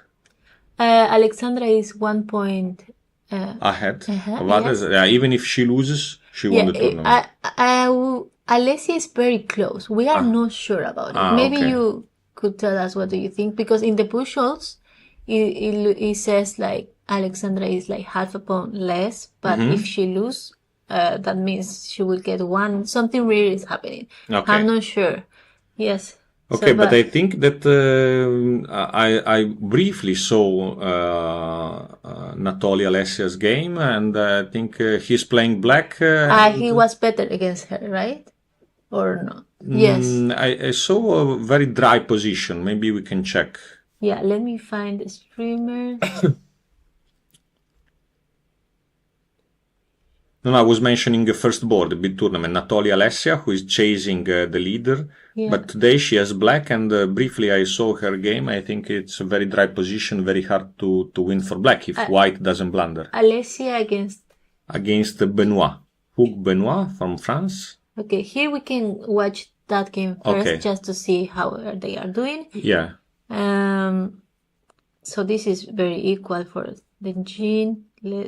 These double pawns. Yeah, pawn e4 is not important. Black has an extra pawn. Yeah, but it's really not important. Yeah. Okay. But yeah, knight f6.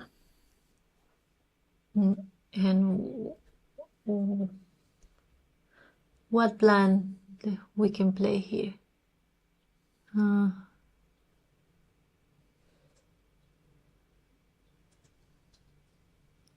I don't know. Like maybe just to bring the rooks in the center, or do you think? White misplayed something before, but because I was near the board. Yes. So.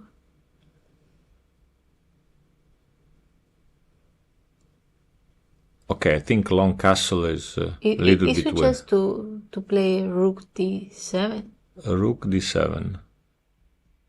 But with the pin, yeah. Yes, and then bring the other rook to d1, has to defend. Oh wait, yeah, what? And white is winning because there's bishop c7. Oh yes, bishop c7. Nice. It's very strange why white didn't play this, because if you go 2 moves back. Where? Here? Well, again. Let's go back. Okay, once you play long castle here, Yes. It means that you want to play rook takes d7. Yeah, Otherwise, it's no sense. Yes. Yeah. Otherwise, you should play something more quiet. Yeah, more like castle maybe. Like The castle, short castle. or it's or a4 or but castle I think is Yes, or bishop c4, threatening f7, and then you take the pawn on e4. Yeah, that's true. Yeah, so long castle is a very sharp variation that allows to take here. Yeah, like, of course, black here must play. I think rook c8. Yeah, rook c8 for the check, right? Yeah. Rook c8 and then rook. It says to take it anyway. Anyway, it has to take, but now it's different. Yeah, it's different. King takes and rook b1. It's just a. This is black is an better exchange here. Sacrifice. Yeah, and black is better. Yeah, to take. I don't know why he's suggesting that. Anyway. Because otherwise... now it's changing mind. Just want to go... King b1 first. Yes. Yeah, king b1 first. I will play this one too. Yes, black is slightly better, but nothing special. But once black plays rook d8, so there are no... Or he plays knight... Okay, long castle, knight e5. And this is wrong. Knight e5... now the sacrifice works. Works, yeah. I think... you have to consider it, like all the crazies, even if it's crazy, I don't know, you have to spend 2 minutes in that, or 1 minute. Yeah. So it took with the bishop, knight, and knight f7. Knight f7, king g8, rook g8. And knight back. Again, knight back. This knight back, it was not necessary, right? No, because the knight d7 is still under attack. So yes. maybe rook h e1. Yeah, maybe rook h e1. But after this move, he has to play the knight now. I think it's the same. Yeah, knight g5. But now I can take on e4 and there is no e5. Yeah. Okay. I think rook he1 was more consequential, was more coherent with the white plan to centralize pieces and to exploit black underdevelopment. Yeah. Because still black has the bishop in f8. No castle, the bishop in the king in the center. So very strange decision by both colors. So knight g5, no need for that. And then, of course, e5. E5. Now the bishop is ready to develop. Yeah. Bishop e3, another strange decision. Maybe bishop g3 was better. Bishop g3 to always keep an eye on e5, Yeah. Because now this knight has to defend it. The bishop cannot go here. Because the rook. Also because if we move bishop g3 and then black defends the pawn on e4, we still have an attack on e5, and then our next move will be rook he1 attacking e4. Yeah. So much better for white again. Yes. So bishop e3 very difficult to explain. Yeah, directly. Rook he1 doesn't take now. Yeah, very nice. These two. Yeah, it's both colors seems like under a spell. Maybe because it's the morning round. They are seeing things that are not on the board. But okay, it happens. So because the bishop here looks pretty, but it doesn't. Here is much strong because he's attacking. Exactly, and indirectly the white bishop protects the e4 pawn. Because it doesn't attack anymore e5 pawn, and after rook h1 there is no attack on pawn e4. So bishop e3 is blocking white their activity. Own pieces. Yes. Yeah. Okay, so it continues like this, and now king b1. King b1. This could be very bloody thing. Yeah. This gives a chance to Alessia Anatoli to win and to be first ex aequo or second. Yes. So or maybe draw, because if they exchange everything, it can be a draw. Yeah, but it gives her a chance. You are right. Yes. Yeah. Okay, so we go to Alexandra Botes. Here we are. We left it around here. Okay. So Alexandra... closed Sicilian or whatever. Yes, it ended to... It was strange because they start playing something like the Reti, and then, well, then he played D3 and E4, D3, and then E4, Alexandra played like C5 and it's closed the Sicilian. closed Sicilian. Yeah. And she chose this line, closing. Okay, E5, controlling all the black squares, avoiding D4 immediately. This is one of the sharpest line for black. Yes. Against closed Sicilian. Yeah, and she went knight E5, trying to play F5, knight F1, knight C7. B5. It's typical B5. Usually in this variation, black attacks on the queen side. To expand and play B4, rook B8. So this is what happened. A4, B4. And bishop F. Bishop F3. Why? What instead of bishop F3? What white can play? Maybe knight C4 anyway? Is there something like bishop D2? Maybe to try to play F4, because right now it cannot for this one. I don't know. Maybe to open this is dangerous. Yeah, bishop D2 is a normal development move. Yes. Never bad. I mean, it's bishop F3 is really strange. Yeah, bishop F3 is like... What is the idea? To change the bishop? I don't think so. To bring the knight here? I don't know. What is this? H5, knight G2. And then black took on C3. Is this the game? Yeah. Yes, this is the game. Yeah. And BC3. BC3. Okay, rook B8. Now black has the B file. B file. Bishop A3. Yeah, in this position, usually bishop is better on D2, like you mentioned it before. Yes. First of all, because it's an X-ray attack against A5, and because it doesn't block rook A1. So now if queen moves, pawn A4 can be potentially under attack one day if black plays bishop D7.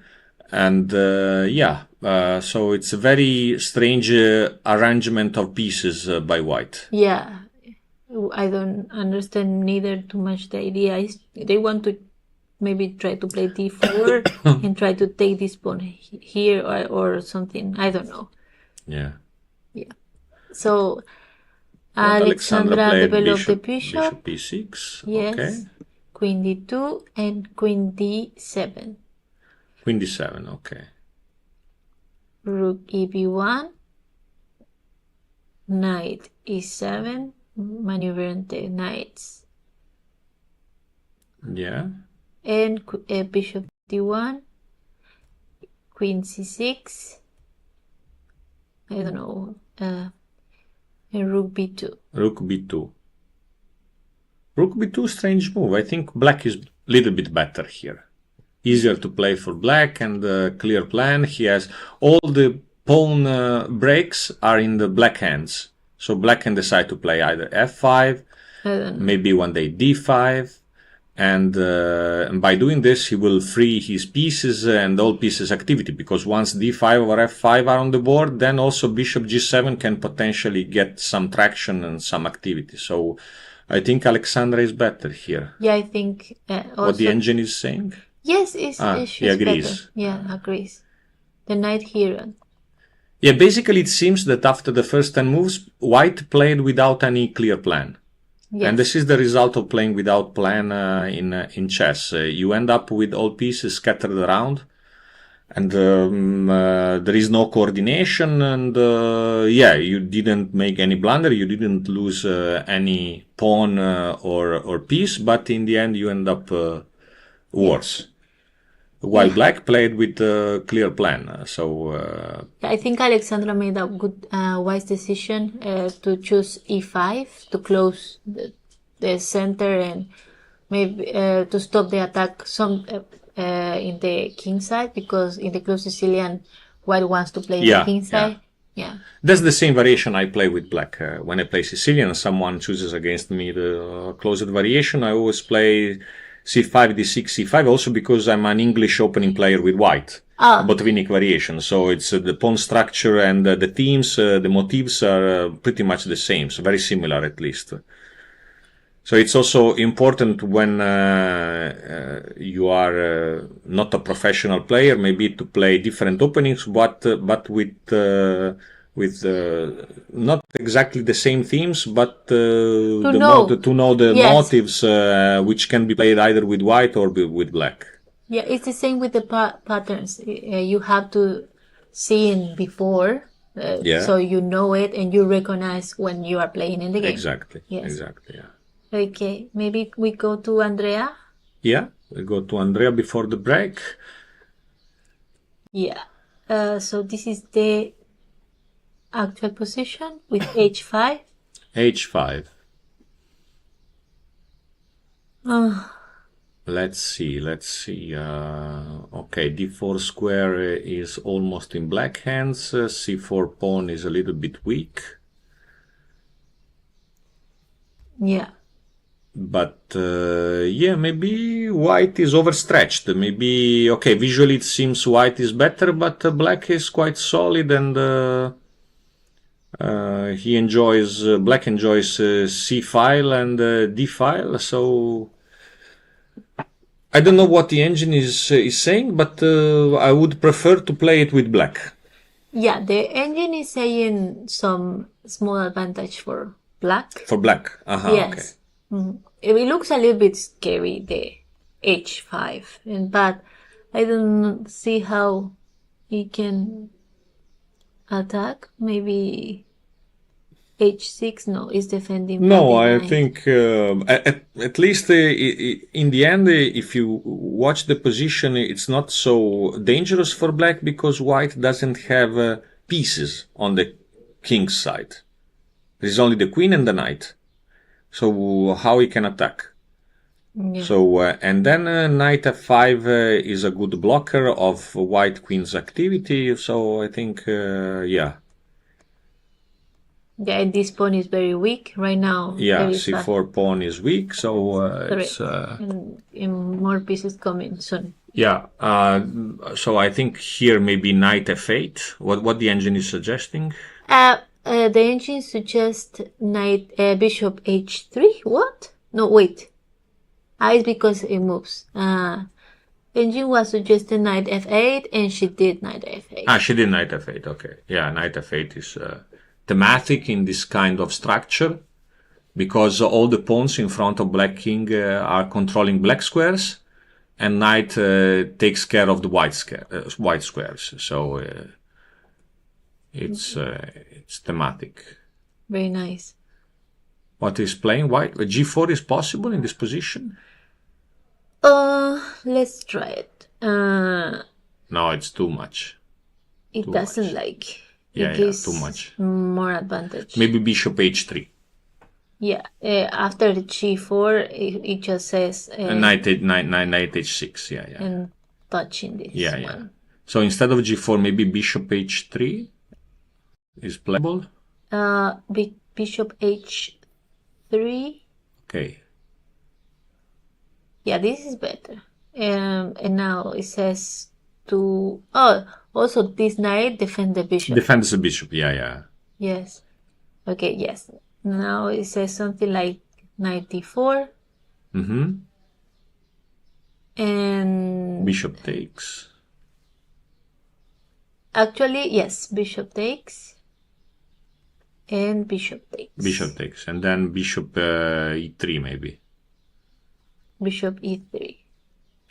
Yeah, the idea, of course, is to get rid of the c4 pawn by pushing it to c5, but I don't know if white manages to do this. Yeah, actually, white likes this. I mean, it's better. I was scared a little bit because the white squares, but I don't think it's enough. Yeah, because now white threat is g4, trapping the bishop. So Yes. he has to go back with the bishop. Then white has c5 maybe. Yeah. No, c5 may be a little bit imprecise or H6 h6 first. Okay. for this one, right? For this one, yeah. Yeah, maybe yes, c5 is good, but he's attacking first. Yeah. Okay. Yeah. So. Yeah, but anyway, easier to play for black. I like both positions in the hands of both sisters. Yeah, So. the both sister playing. They played a very nice tournament, both of them, and quite clearly they enjoyed Sardinia Yes. and Italy.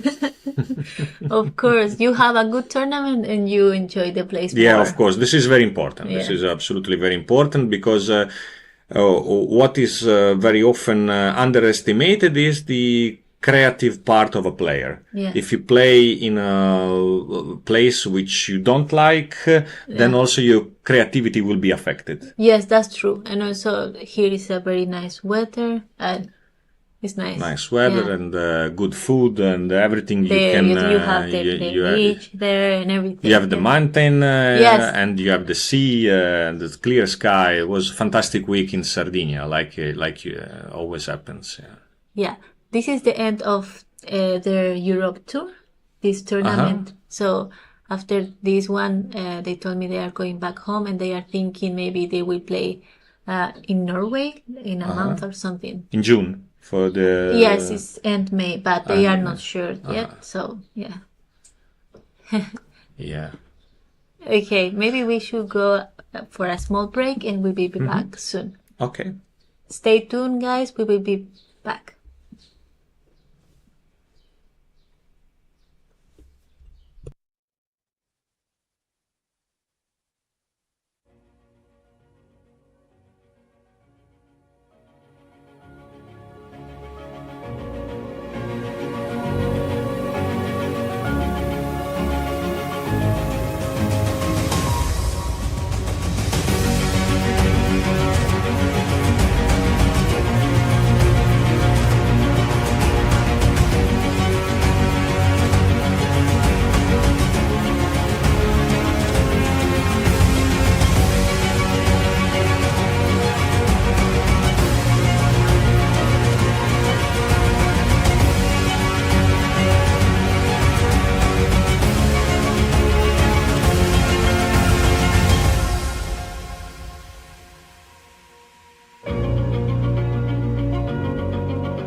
Welcome back, everybody. Welcome back to round 9 of Sardinia World Chess Festival.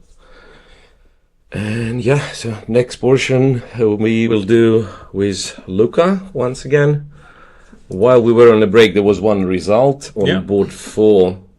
Edis Gurel made the draw against Sugirov, and it didn't really look, at any moment I think, it didn't look like anyone would have anything. So they've at some point, exchanged these knights, exchanged the queens. Very solid, but I think both players would be a little bit disappointed if you think of like first prize being 10,000 and like it drops dramatically. So scoring 6.5 is not enough to get a pile of cash. Right, the other games are still in progress, and it seems, on board one of our leaders, Alan Pichot, he might be in a bit of trouble, well, at least according to the machine. Yeah, we were mentioning before with Alexander that black position today has always been easier to play, at least. Mm-hmm. And I'm looking like I really liked this. Rook switch to on the 5th rank to a5. So rook a5, rook a1, g5 makes sense. Then, well, computer was saying just put it on e5 and then probably the knight would go like this. Darda decided to go knight e5, but it's probably still fine. He can. King g3 was played, so now he can go maybe knight g6, e5, and so on. Yeah, white bishop pair is almost useless, and Darda planned to play h4, h5, h4, and then rook lift to attack maybe the only white weakness on a3, and then switch the other rook. Piece coordination for black is much easier to achieve. Yeah, very, very nice looking. Also, I just realized that maybe we can even here, what happens if we attack a4? No, this is stupid. Actually, if we attack a4, we are about to lose the exchange. Bishop d1, and then if you take here, it's bishop b3. So also has to be a bit careful. He just went king f7. So after, say, bishop b6, rook moves, there won't be, the bishop c5 will not be a check. So that makes sense. On board 2, Yair Parhov with black simply has a better position, or rather he had a better position, I think, a couple of moves ago against Jordan Van Forest. Now computer tends to think it's equal. So somewhere here it was saying a slight minus, I don't know, like after e3. Not anymore, apparently. So it's a very sharp, very complex position. What can I say? I mean, like with black having those e3, d4 pawns, with white having this mass of pawns on the king side. And an interesting move, queen f4. So as far as I understand, like if white starts pushing this, he's probably very strong. So had to block the f pawn with the queen. Queen f4, bishop a3. Maybe going here, and rook to e8. Rook e8 is a funny move, like almost inviting to go knight d6. I don't know what happens in case of, e2 is E2. Very simple. The answer is very simple. It's just e2. Okay, and here Parhov is down to 8 minutes. So this is a big game, of course. Move number? 24 for white to play. Move 24 for white to play. Computer line is to go bishop d6. Well, and actually Van Forest just played knight d6. Played knight d6, yeah. So the computer line was bishop d6, bishop e5, and then bishop c5. And computer was very happy with this position, maybe for a reason, because maybe knight goes to e6, maybe back to e4. Knight d6, however, looks like a blunder. And now after e2, what happens after e2? Knight e8. You can take on e8. Ef queen. Ef queen. Queen takes. And maybe it's so simple. I was thinking like this, and Bishop the E5. knight is trapped, but no, what's trapped is Is black's queen. Yeah, this is nice. This is nice. So there is no bishop e5. Computer says bishop e7, but then yeah, it's not as simple. And again, bishop c1, and I would think, let's say queen b8 traps the knight, and again, well, it does, but then white goes knight g7 and kind of continues playing this with a mass of pawns on a king side. So it's still very, very sharp. So that's the conclusion. White is not worse, but neither is he better if black plays everything correctly. Yeah, maybe Jordan's decision was due to the fact also that black has a few minutes on the clock, so he forces black to calculate, to spend more time. Yeah. It's a quite practical decision. And right, so I'm also considering how bad would be to say move the rook to f8 or something. There is queen c5. Knight e8 is almost winning. Kind of optically, I tend to overestimate these pawns. They're probably just not going anywhere. Well, according to computer, at least. Yeah, so 6 minutes left for black. Yeah, that's not a pleasant position to be. I just realized. Yeah, it's not a pleasant position to be, because maybe he was relying on this line with bishop e5. Yeah, the one that that I thought was the solution to it. Yeah, bishop e5, and then like if you miss bishop c1, that's immediately game over. Yeah, good practical decision by Jordan. Yeah. With knight d6. Yeah. So here, it seems that Parhov, now that I'm looking at it, it seems like he is unlikely to win. And what's this conversation on the camera? I'm not even sure. So arbiters at work. I thought for a brief moment that maybe a young gentleman was asking about the GM norm or international master norm.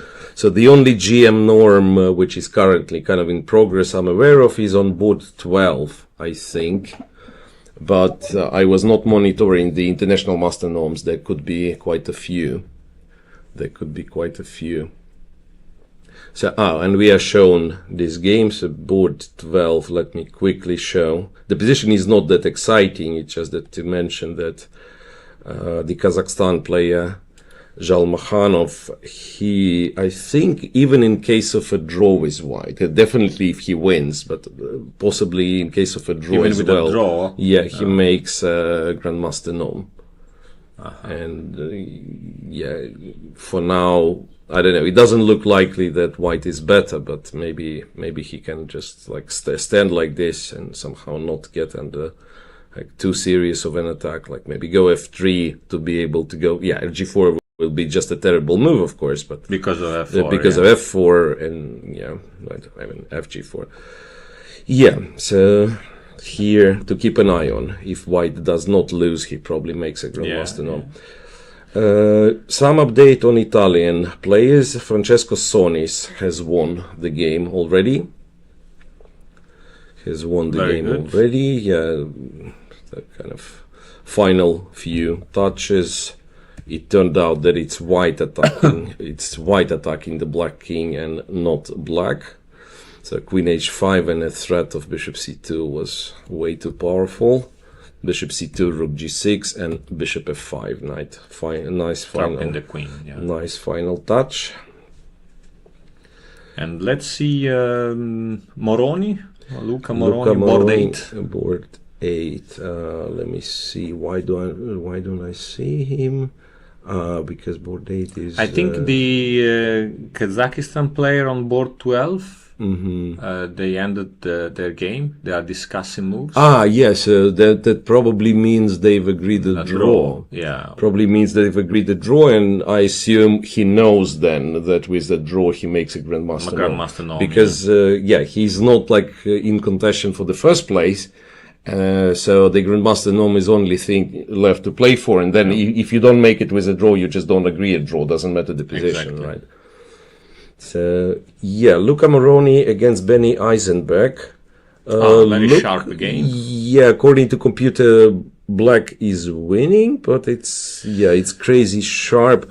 White's last move, wait a second. So white's last move was rook f1, and now, according to the machine, rook e7 wins. Simply wins I don't know why it wins the queen. In case of queen c4, it's knight e3. Knight e3, attacking these two guys. And in case of g7 first, not impressed, goes rook e8. After this, takes on g7. After queen f5, exchanges on f5. And yeah, somehow black is already a pawn up, but the evaluation is terrible for white. So probably it's not only the pawn; it's also the position. Like the knights are stuck. And okay, well, when we were commenting with Alessandra in earlier, computer was showing a little bit of advantage for white, but I mentioned at this point. But I mentioned this is a kind of position that Luca enjoys a lot. So he's a very tactical player. Yeah, very tactical. He likes initiative. He likes calculation. So I was mentioning that this was a good opportunity for him to win and to finish on a high note this tournament. And in fact, this is what is happening. Let's hope he will capitalize on it. And if he finds rook e7, I think the rest would be relatively easy. Judging from his body language, he's very happy. He's trying to find a knockout move. Right. Yeah, it's interesting that sometimes it's enough to see the player, right? Not the position, like how comfortable he is. And if you know the player and you know how he usually reacts, then it's easier to predict his state of mind. Right. So now, what else shall we check? Let's see, board 3. Fedosseev with Jules. It's rook endgame, equal number of pawns, like very strong players playing. It's very likely a draw. I don't even know like who's trying. Like for black to try realistically, not happening. Just like move the rook. Well, if you ask computer already like repeats the moves with rook c6, rook d6, rook c7, rook d7. Yeah, so you can probably try to play, but very unlikely to succeed. So where do we stand? So we have a draw on board 4. This, let's assume it's a draw as well. On boards 1 and 2, neither of our leaders is better. So we will have a player on 7 points from board 1. Let's assume a player on 7 points from board 2. So if none of the leaders wins. And then 2 more games that are of our interest on boards 5 and 6. Yeah, Shevchenko, Lodici. Let's see how are Lorenzo fighting back. In fact, he's already slightly better according to the machine. It's incredible. Shevchenko missed not slightly better, but almost a win early on in the game. So knight g4 looked like very provocative move, and h3 was in fact winning. It's a little bit kind of counterintuitive computer move. Point being that if you take f2, there is queen h5, and it's good for white. g6, knight takes g6, and the other option, going back to f6 means you lose a tempo, and like the whole thing collapses, and bishop g5, h, g4, and then the entire center goes kaboom, and white's winning. It's huge advantage, more than 1 pawn advantage for white.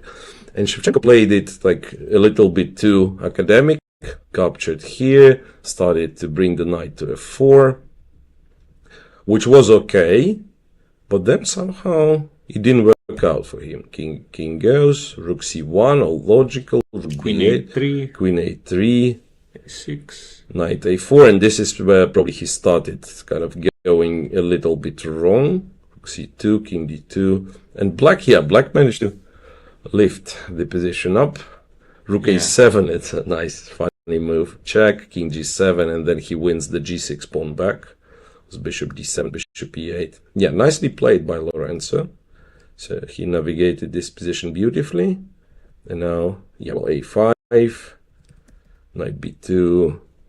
I guess he can take on g6 any moment. Yeah. Computer is not even like rushing to take, goes a4 or something. Also, Shevchenko is down to 4 minutes. Which is another factor to consider, yes. Yeah, so here, Lorenzo, if Lorenzo wins, by the way, he might join the kind of shared first. Yeah, and Lorenzo, I spoke with him this morning. And he gained a lot of trust and confidence by drawing easily yesterday against Murzin. And I was confident that he could do a good result even today. And he is a very practical player. Of course, he can resist in any position, and this shows that one of his best qualities is to resist and fight till the very end, even in a worse position. So now he's even better. So well, maybe not by much, but considering the time situation as well, the more space, you just have to be careful and play it on. And the last board where a player can score 7 if he wins, it's board 6 with Murzin facing Chigayev. And here it looked like very equal till some point, and even if anyone if anyone, I would think black to be somewhat more promising, like if you ever can get this kind of setup. But the fact that black has played h6 is probably messes up with the whole plan, because f5 it's always h5 and somehow destroying the pawn phalanx.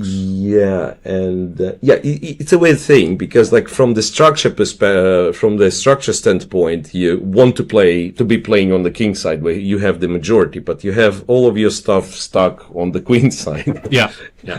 So if something opens on the king side, white will be first to switch there, and he decided to go h5, where after knight g5 it's almost impossible to move the pawn, because the answer always going to be knight e6. So bishop g7, bishop 3, a5, knight b5, queen b6, and rook went to b2, queen a6. And now, according to the bot, according to the bot, after knight c3, white is much better, more than a pawn.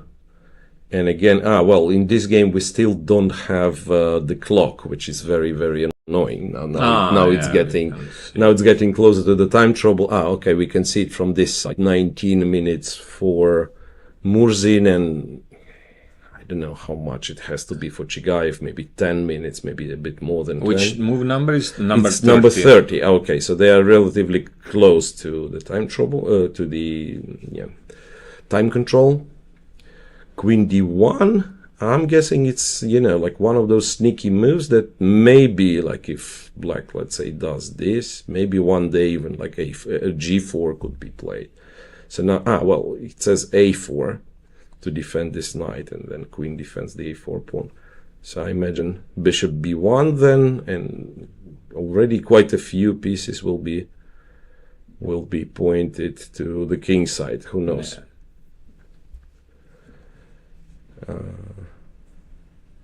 Right, but it's so hard for the players, I imagine, like playing early in the morning this round, and also like these guys on top 6 board, they have no choice but to compete. Like sometimes, you'd be thinking, okay, I can make a draw and I'm guaranteeing myself shared first, and maybe that's enough. Here, no, not really, because the difference is way too big.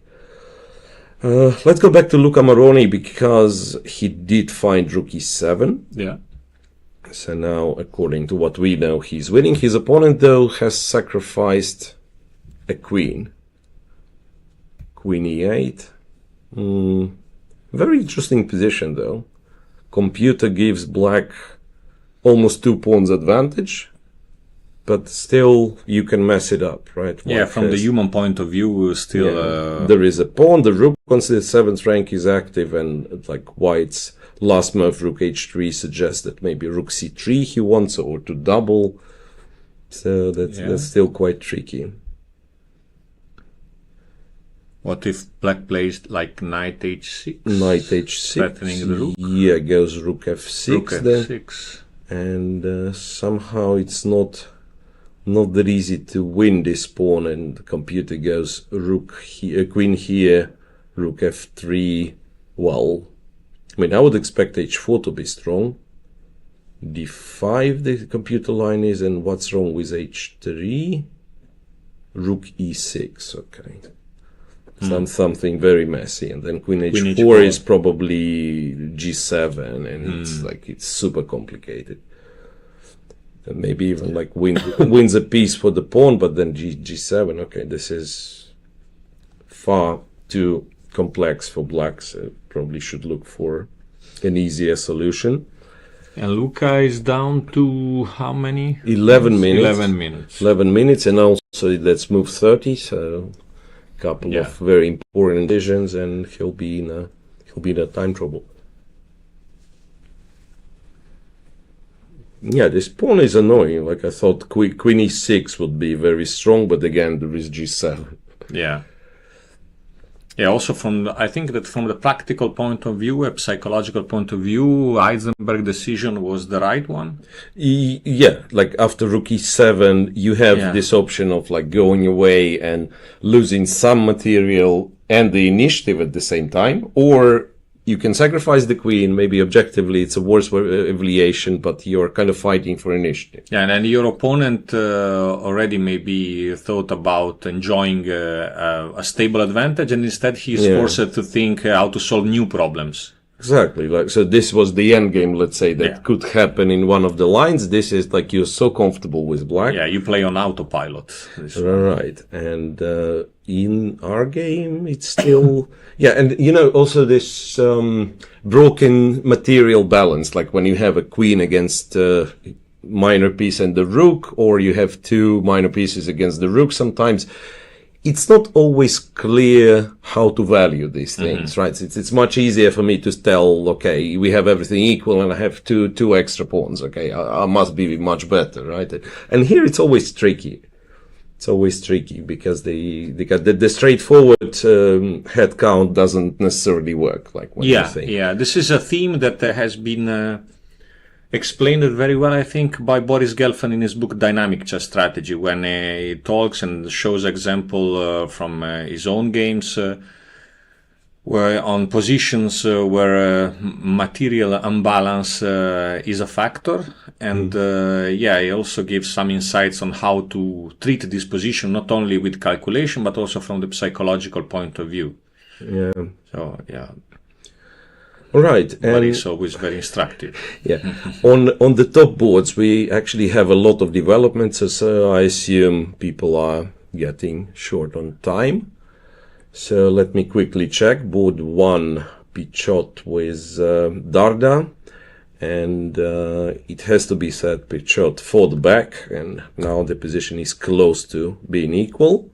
So after king f7, rook h1, rooks were traded, so he sacrifices the a3 pawn, but gets his rook active.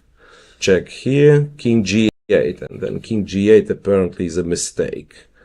So I had to go king e8, because king g8, very simple, king g8 allows rook e7, strangely. Yeah, rook a2, bishop takes e5, this is what he has to do, bishop e5, fe5, and it's absolutely fine. Bishop d3, rook 8. Yeah, so lot of weak pawns for both sides. Does this, does this. e3. Maybe this one is not easy to find, by the way, now that I'm thinking. King f2, king e3, and if black takes on f3, you can take. Yeah, you can take, the rook is too active. King e4, and then some less sophisticated people could actually lose this, like if the king runs all the way to f6.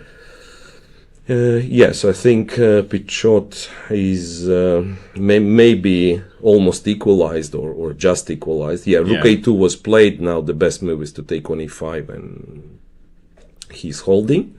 Yeah, Darda lost a big chance. Yeah, and on the second board, it's a mess.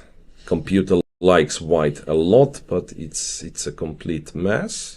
How the game went after? Yeah, that's what I'm checking. After 96, black just went 95, so he didn't play e2 at all. 95, queen e2, and then apparently he missed bishop e7, which was good. So now if knight takes bishop a3, knight actually is getting trapped. And if knight f7, then black was supposed to take on f7, and this is like some decent compensation for the exchange. And instead he went rook d8, knight f7, and king f7 was played. I'm wondering what happens after knight f7. Yeah, just some queen c4, nothing too bad, but he decided to take with the king, so this allows white. Yeah, I mean, I don't know what happens here. Big mess. Knight d7 takes on h7, king g8, back to h3. Now knight c5 was good. He returned the knight to e5. He's down to 1 minute. 1 minute, yeah. So that's why it went very fast. And Jordan, we've seen him kind of exploiting his opponent's time trouble. Yeah. So he also is able to speed up and put additional pressure. So knight f7. Knight f7 and... Yeah, and again, one of those positions, like what computer says, white is completely winning, 250, 2.5 pawns, but the move is like, it's not like you have some tactical sequence, it's just king g2 and so on, so anything can happen. Rook g3, bishop h4, and here it's once again going just king g2. King g2, yeah. which is probably... But I think from the psychological point of view, Parkov's situation is a little bit difficult because he led the tournament for during all this week. Yeah. And now has only 2 minutes on the clock, and it's clear that his position. It's difficult. It's difficult to play, especially with 2 minutes. So it's not easy. Okay, went rook g2 and knight g5. And it's to be said that. Van Forest dropped a little bit of the advantage, once again, according to the machine, because black somehow managed to coordinate, and now f3 is hanging. And I presume rook f1 is... knight h3. Okay, these guys are getting somewhere. Knight h3, bishop f2, or knight f2. I don't know. Well, it's a very funny sequence. Look, bishop h4, and then white goes c3. So, trying to get rid of the e3 pawn, and then the recommendation from the bot is to take on c5, and then play and create an absolute mess by taking on c5, taking on c3, and probably white is winning, but in a time trouble, who knows? Yeah. So knight g5, and Van Forest has to, and he does play c3, so he might. Plays c3, yeah. No, instead of rook f1. Yes, a computer was saying rook f1. He plays c3 immediately. What a mess. What a mess. So Pichot and Darda, they went for this line where white exchanged on e5. So just quickly we'll show the updated position.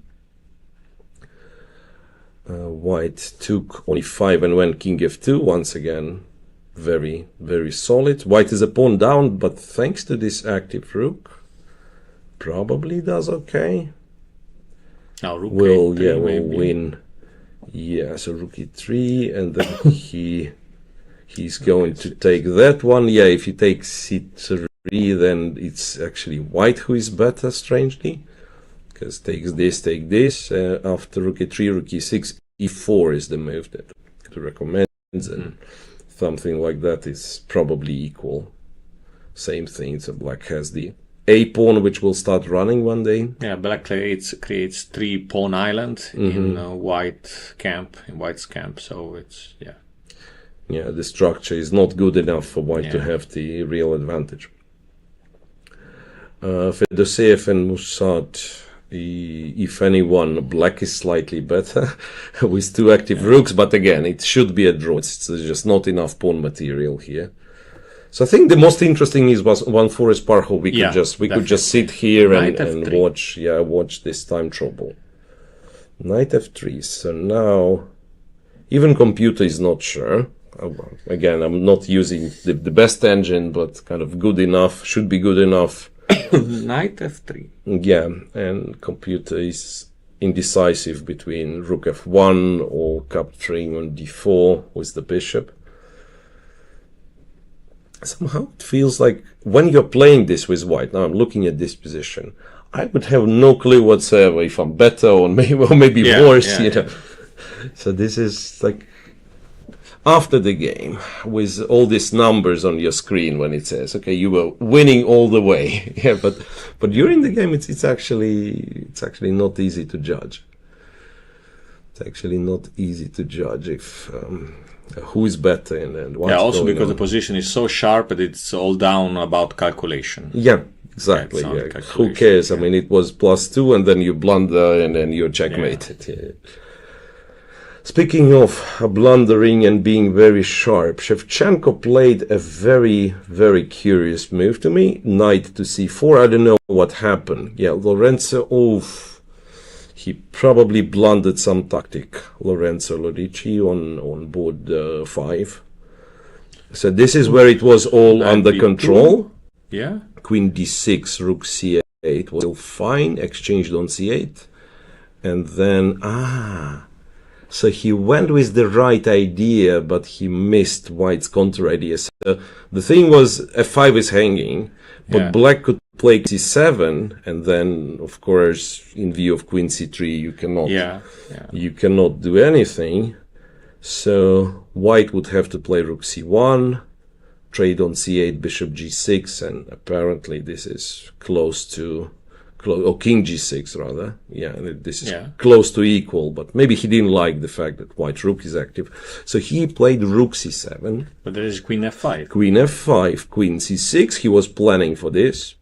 But there is knight c4. Knight c4 jump, and then all of a sudden computer says it's white who is winning. So now after dc4, it's not even bishop c4, but queen g5. And this is amazing, because if we look at it, this pawn on g6, after check, rook g7, rook h1, it could have been captured for a few times in this game. Maybe not immediately, maybe you needed bishop d7, maybe you needed this, that, but there was like 10 moves this pawn stayed on g6 and at some point could have been captured, and now because it survived, after dc4, queen g5, white is winning. So it was a little bit careless by Lorenzo. Especially with 20 minutes on the clock. He overlooked knight c4. Exactly. So he was kind of affected by his opponent's time trouble, I think. And then he thought, okay, now that I'm intercepting the c file and I go queen c6 and why the guy is playing at all, I'm winning. Then you have to look for like even the stupidest moves.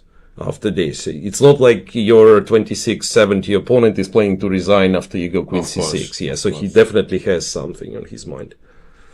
And after knight c4, now he has 20 minutes, but it's a little bit too late already. So the best chance apparently is to take on g6. Yes, queen g5 and knight g8, and that's the way you're kind of staying in the game. But covering h6, but bishop goes here. So it's still a tricky tactical sequence. Bishop goes here, bishop goes to g6, and when you take g6, there is queen e5. So that's how white apparently wins. Still very tricky. Very tricky. So there is this one, and there is one forest. Okay, one forest didn't make a move after knight f3, so we did not miss much. What else should I check? Murzin and Chigayev, well, just super complex position. No real progress there. We'll quickly check what's the results of the B tournament. Alexandra, no. So it's impressive. So Alexandra Botes is still playing. Alexandra Botes is still playing. She only needs a draw to clinch the victory alone. Yeah, and the position she's winning. That's the position. She's what? She's one pawn up, but a4 is falling, like everything's falling. She can just take on f4. Don't know. Knight f4, take on b3, or go on b3, take on a4. Computer has it as minus a lot, minus 3 something. Yeah. So apparently black is winning, and she doesn't even need a win in order to win the tournament, of course. Win would be even nice for overall huge score of 8.5 out of 9. Really impressive. And her sister is also winning, I think. Andrea, much better position. Yeah, she was better earlier, so I think. Yeah.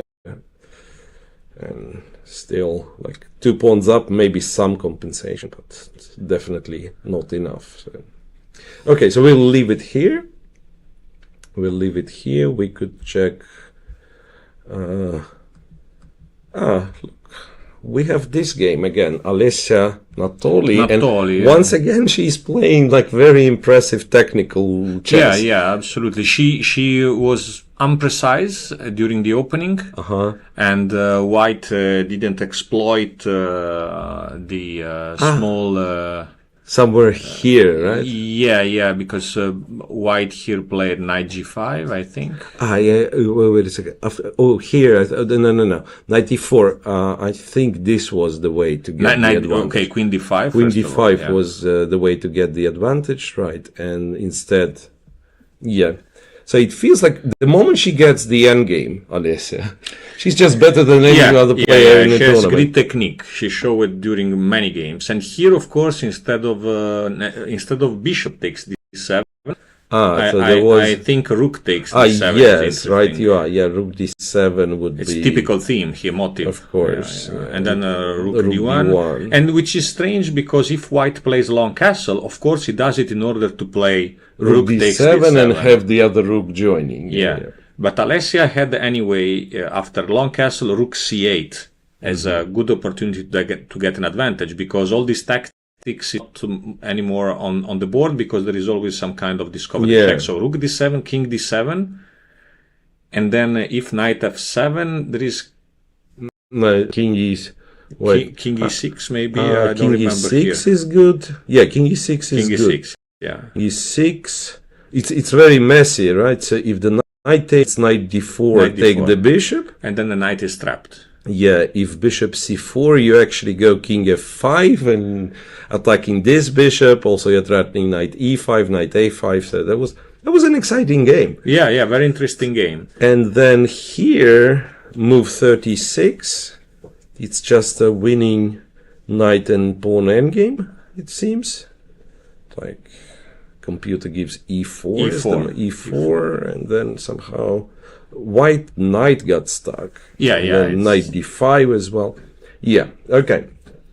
So she's going to win, and she's going to get a very high placement in this tournament. Yeah, definitely. 7.5 points, maybe even a second place. Quite possibly the second place. So she's currently sharing the second, I guess. She's currently sharing the second. And her performance until today, her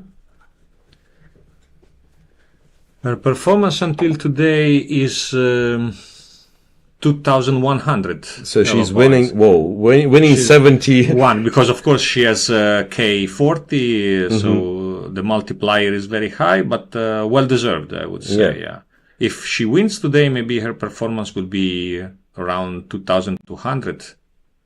Right. So master norm, yeah. All right, so let's go back to a tournament, to the top boards, because a lot of stuff, of course, happening. Not on Pichot against Darda board though. I think it's still.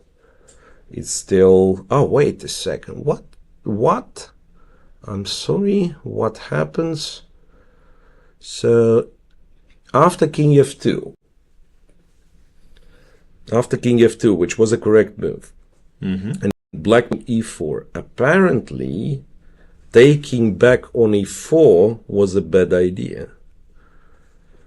And white had to play king e3 in order to stay, to keep the position equal, because now after this capture and king f8, I don't quite get it, but taking on e6 is not great. Well. This bishop d7 and then g4, and then you have the pin. It's relatively simple, in fact. Yeah. So he blundered this, he went rook c7, but then black, doesn't have an extra pawn, but technically has. The a pawn can run, and these double c pawns are not doing you an awful lot. Yeah, and black's play is relatively simple. You just push the pawn forwards. Yeah. All of a sudden, Pichot is back to being in trouble. Or black played e5, which in fact is probably a bit less precise, but also a reasonable move. Move number 34, so still some moves to reach the time control. And I think one forest is just winning now. Let me switch to board number 2 to one forest because, some stuff happened there. I'm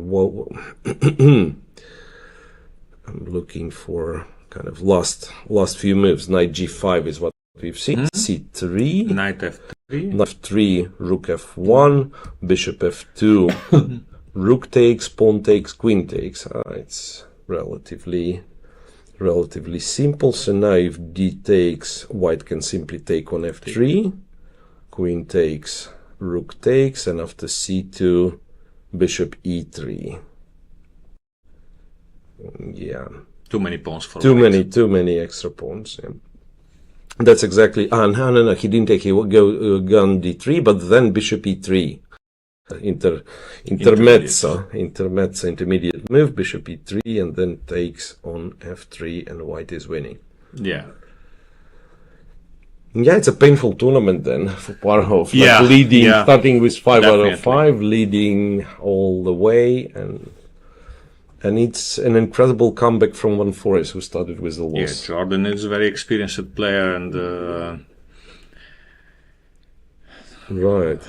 No, I mean, always a strong competitor. So yeah, but isn't it impressive? Like he starts with the loss and then 5 in a row, and then wins the very important last round. Yeah, crazy. Moussard moved against Orosei. Yes, there is. Even those guys, they didn't reach the time control. Yeah. Still says, computer says, draw. Shevchenko and Lorenzo, white is still winning. I just seen that this is not exactly what computer was saying. No, he went bishop g6, queen takes, and knight h7. So knight g8 was maybe more stubborn. Knight h7 is a check. Knight f6 repeated once. And white went g4. After this capture, just bishop c4. There is no way to stop g5. Wow. No, now it's completely winning. Yeah. There is simply no move. Pity for Lorenzo, who lost nice opportunity. It was he was worse after the opening, but then fought back, and at some point maybe even had a chance to seize the advantage. And now all the chances disappeared because of bishop takes c4 happened to be move 40. So white is out of time trouble now. And then g5 is unstoppable. So which makes it 7 points for Shevchenko as well. So he will very likely join the tie for the first,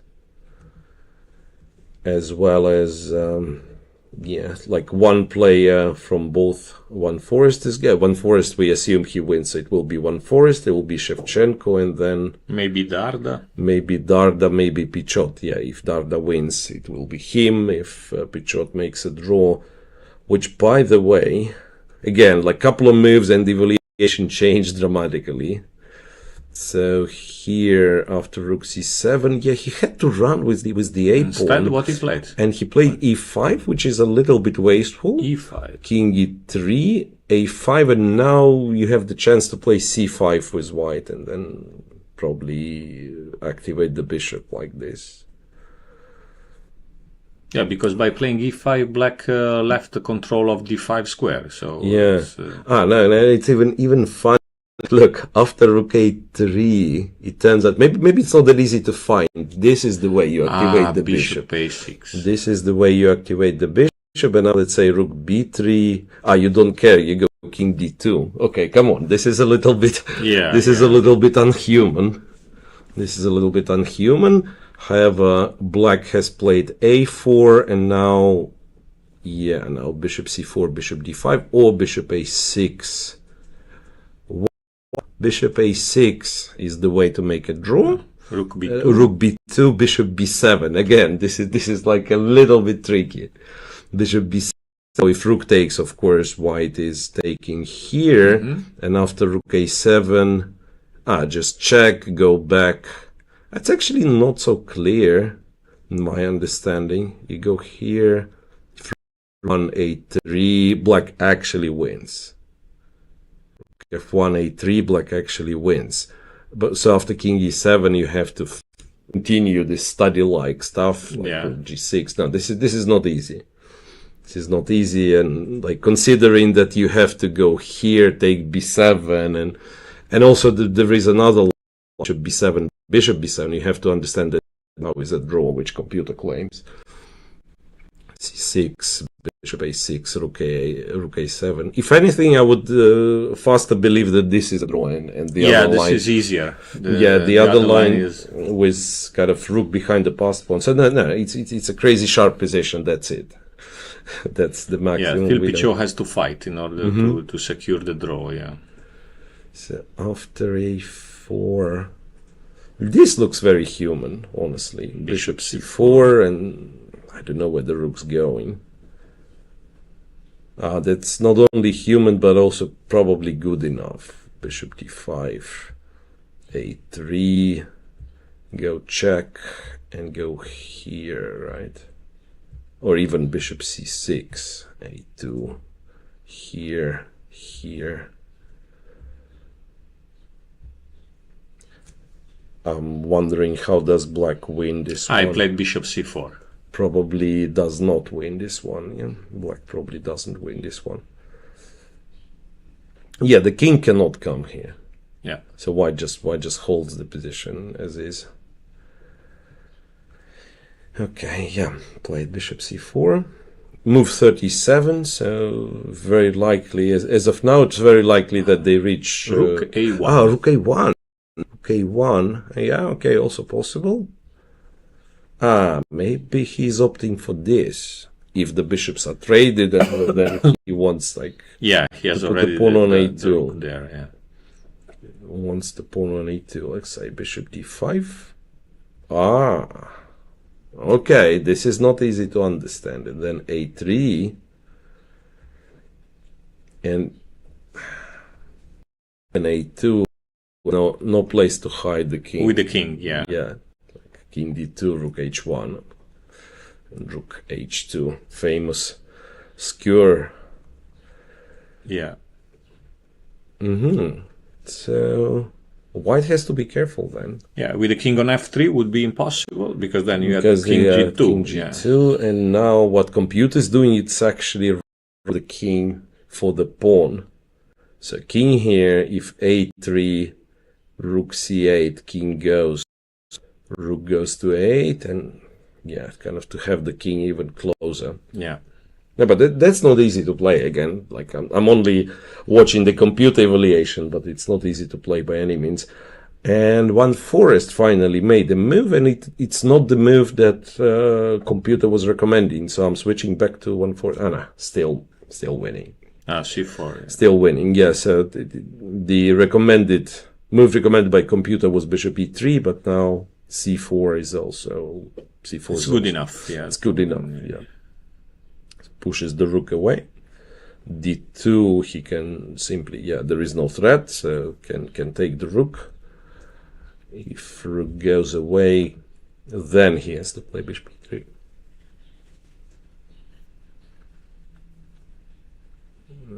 Yeah, bishop e3 here takes here. It's just... Then it's probably the improved version. If he gets to this rook endgame, he already has a pawn on c4 instead of c3. Yeah. So maybe didn't really need it, but why not? Yeah. Why not?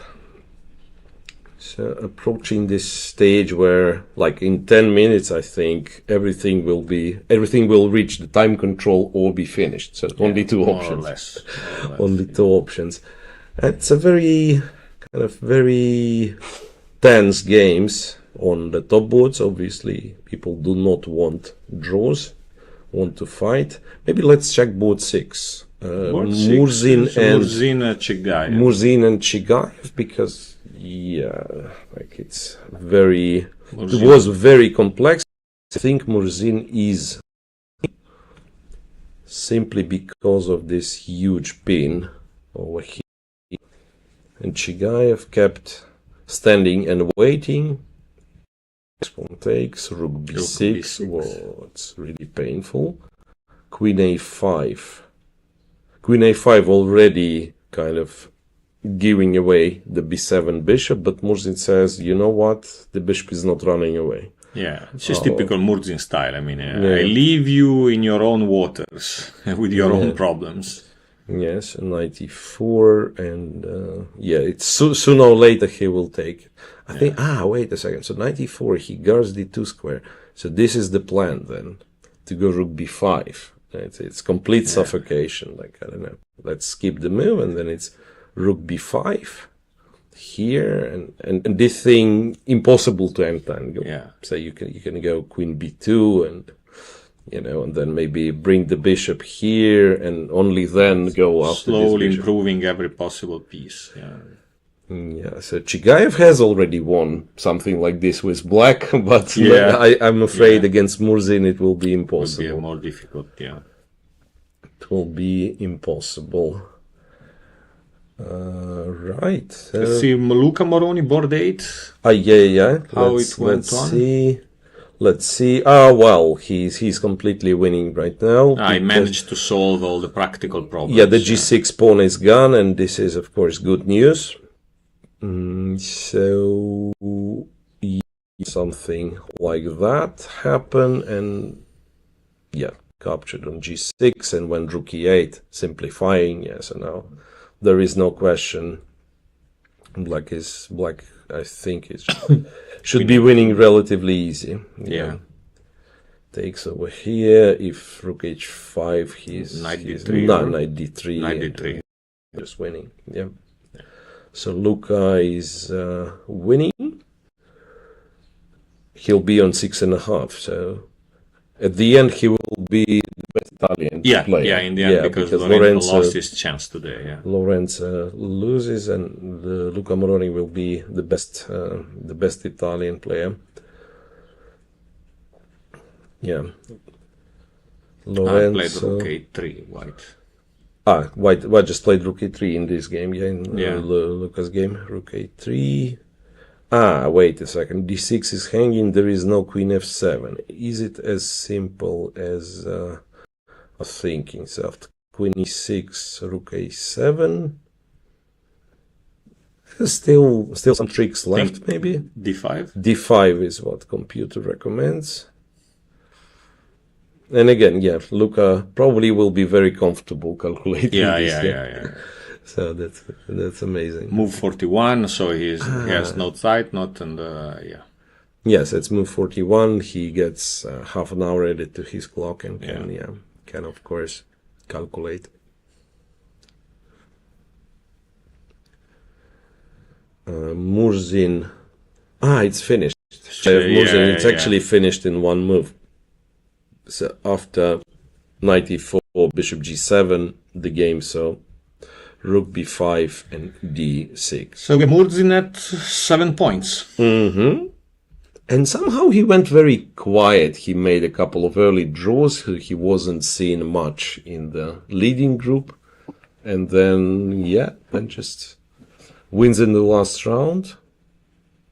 Yeah, almost like a clockwork. He didn't lose a single game. Yeah, like win with white, draw with black. I mean, solid tournament strategy. Mm-hmm.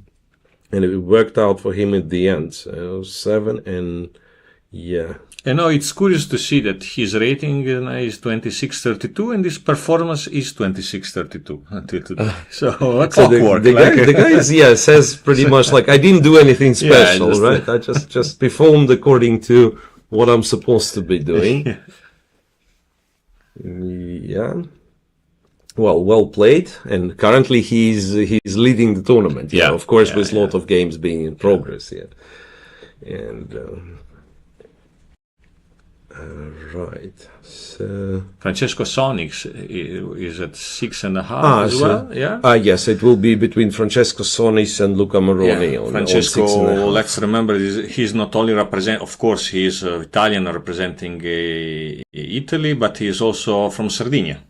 So he's a local. He's a local, exactly. So it's very important also for Sardinia region to have one of Italian players and his player among the first 10 in the final standings. Yeah, so well played at the very end by Francesco.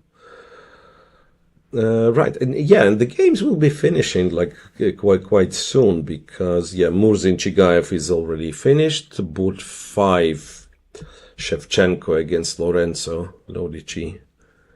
So Lorenzo played King F8 and Rook H6. Strangely, Shevchenko, he had this moment of weakness when he played maybe a series of bad moves, but then when he had to mobilize, all of a sudden he finds literally the best according to the machine. Yeah. Now, this guy's hanging, King G7 back is not an option because of G5.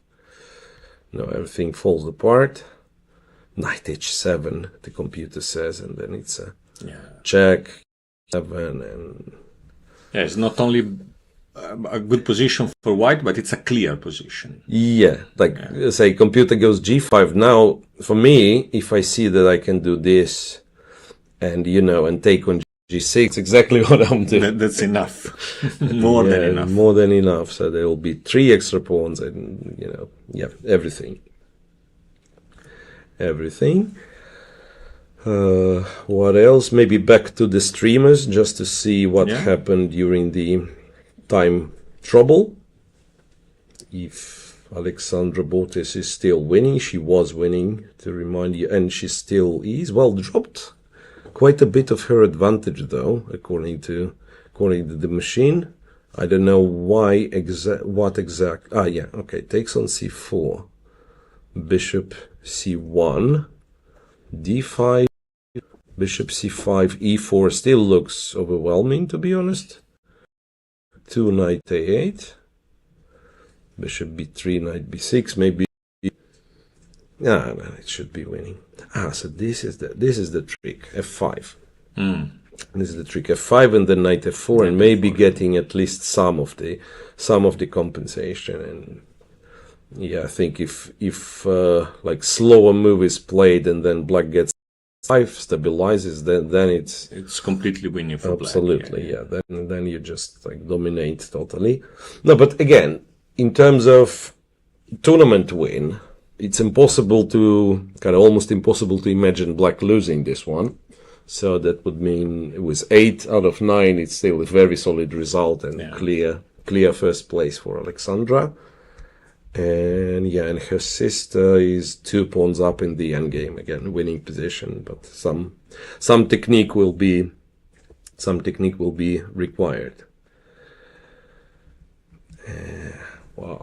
I mean, you know why? I just figured out why Alessa Natoli is playing for Poland, because she's Rubinstein. Just look at this endgame technique. That's amazing. Amazing. She's Rubinstein, the kind of reincarnation. Yesterday with white, she played the perfect strategy against the French Rubinstein, and I mean, she's reincarnation, playing all these endgames beautifully. So king f3 and just an easy... Yeah. Like with the pawn on e2, you cannot go wrong, really. So great Adrian Michalcishin would be very proud. You know, he always says that know the classics, the classics. And she knows the classics. Yeah, feels like she knows the classics very well. Yeah.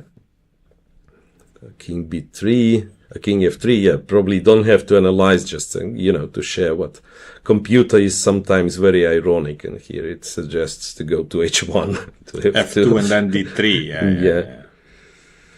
Anyway. So black is winning here, so Alessia will be among the winners. It could be that, so it will be Alexandra Botes, Alessia Anatoli. Can we have like a trio of ladies winning this tournament? Probably not. Yeah? Probably not. Probably not. There will be someone. Because Andrea Botes she's 2 behind. Yeah, she's 2 behind. She's 5.5. So let's say she has 6.5, but there will be someone at least to tie with her. Yeah. Okay. So this is the standings. So let's say if Alexandra wins and Alessia wins. Yeah, but there will be someone. Yeah, there will be someone. Andrei even on 5.5. Yes. 5.5. Yeah. 5.5. So technically could tie for the third. Because this would be quite a scenario. All right. I suggest we go back to the top board. Yeah. Because I suspect there might be some bad news for Alan Pichot. Rook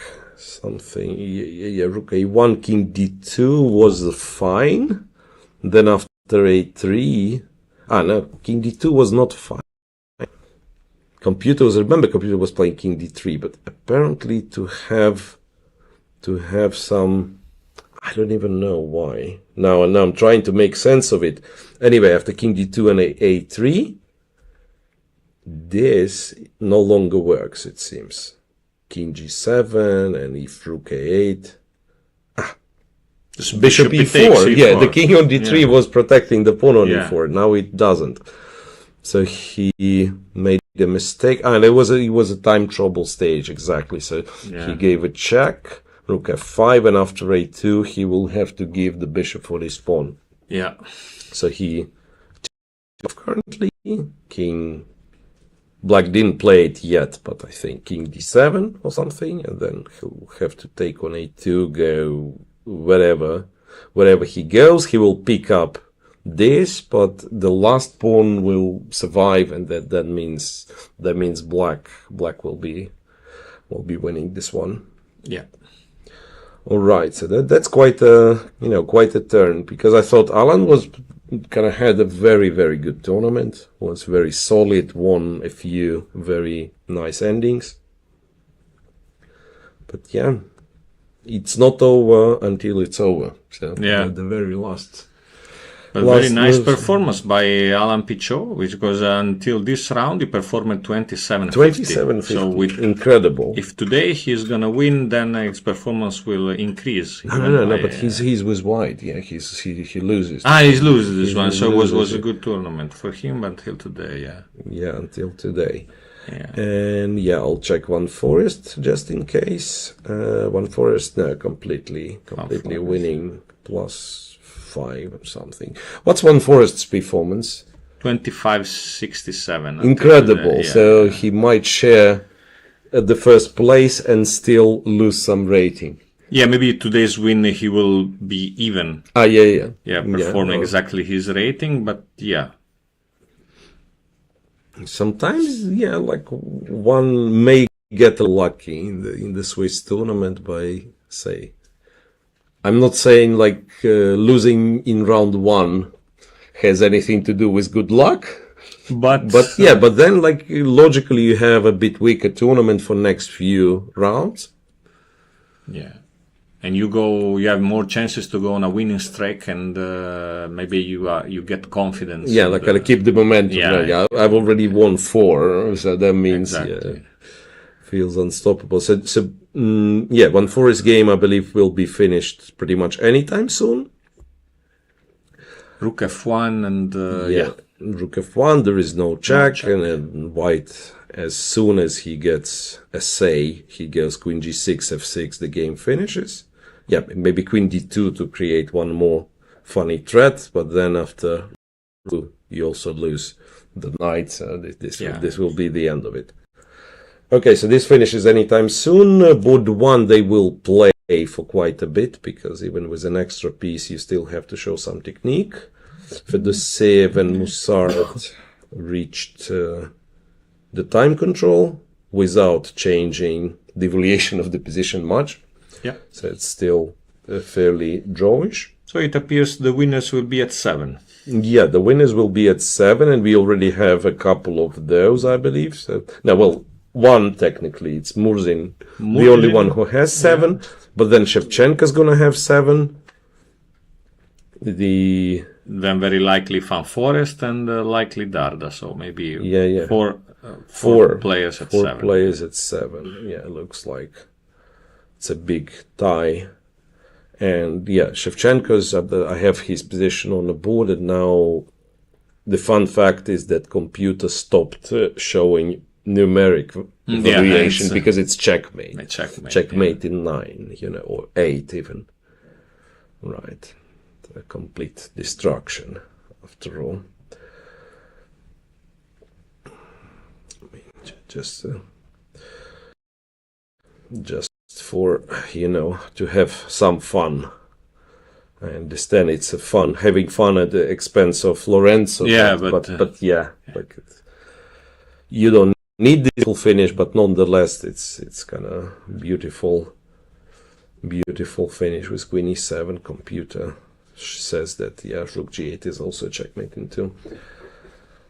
Yeah. And since everyone reached move 40, and there is quite a bit of play left on board 1 and maybe some other games, I think. And since we are in Italy, I think the perfect time for another Caffettino Piccolo and a little break after the time control, and we will be back. Yeah, so stay tuned. The round is still in progress. We still don't know the name of the winners of the 8 tournament.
Fine. And we are in the final of the Sardinia World Chess Festival.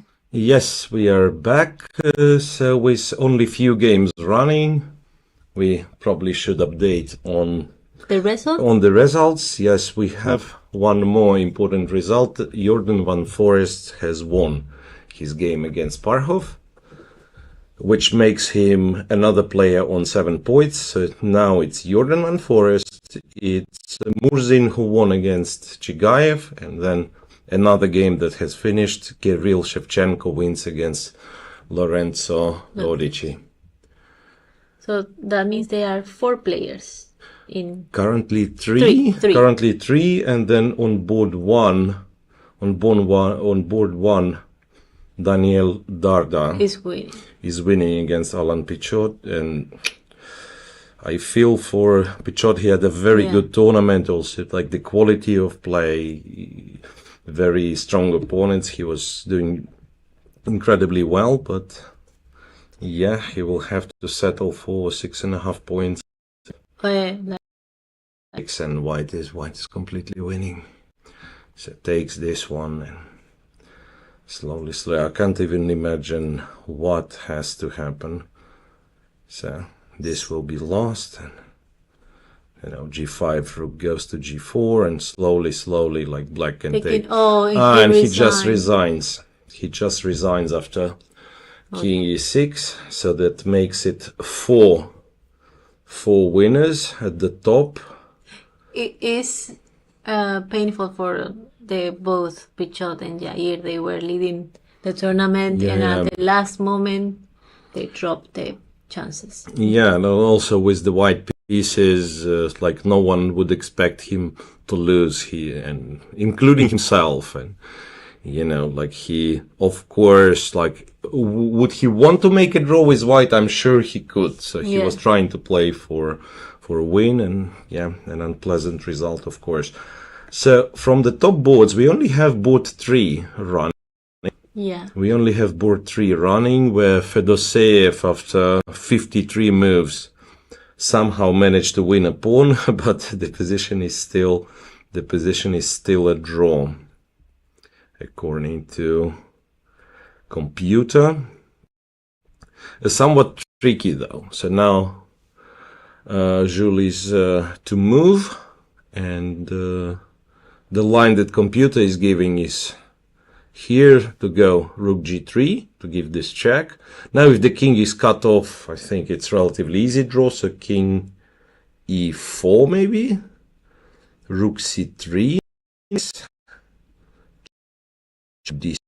rook f7, so white wins the f6 pawn now. After this check we go to f3 and to e2 or something, and then black eventually runs out of checks and loses the f6 pawn. However, if black goes e4, king e4, let's say this check goes king f4, black is so active with rook c2, king f3, so it's still a draw even though white is a pawn up. Still a draw even if white is a pawn up. It's one of the few games that we are still watching. So best Italian players since Lorenzo Lodici has lost. We have Francesco Sonis on 6.5. He won his game. Yeah. And then Luca Moroni is playing still against Benny Eisenberg. Luca Moroni, if he wins, also will be on 6. Will be a tie between two players from Italy for the kind of best Italian result. Yeah, Luca Moroni is also like completely winning in his game. And who of the players has the best push-shot right now between the ones they already won? Daniel Darda. Well, check it because I think.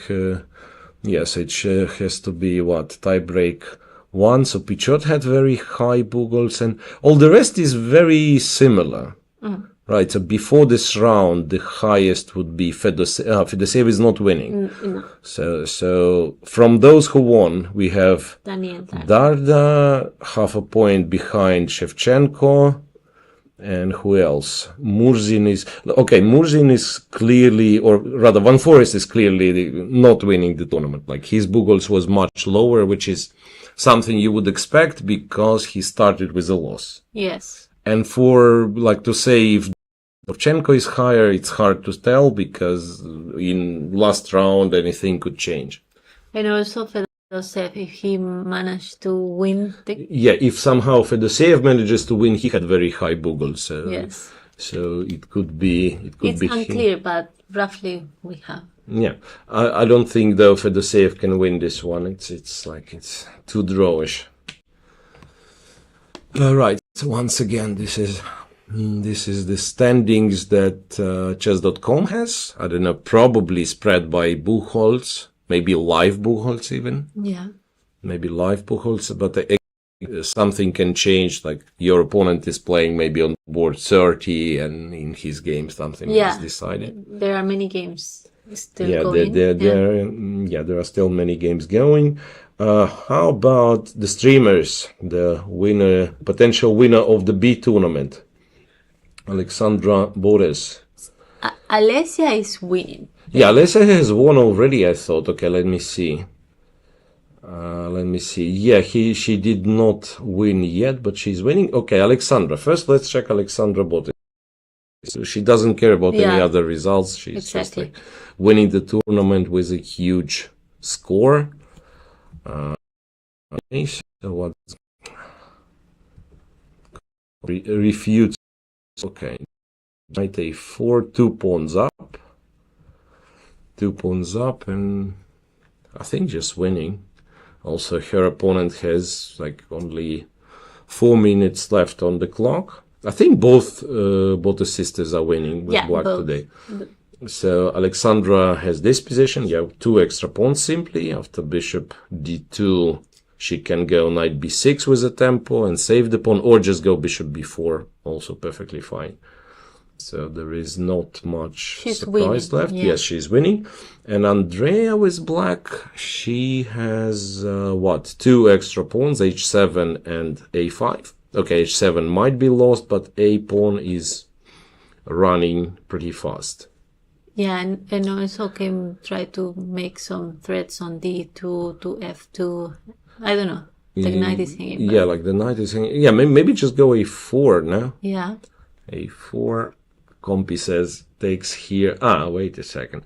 So what computer wants to do is to go king a6. This is not, let's say, not easy to find this one, but the point is, of course, that now h7 pawn cannot be taken because knight g5 check. So king a6 to protect both this, and then maybe king b5.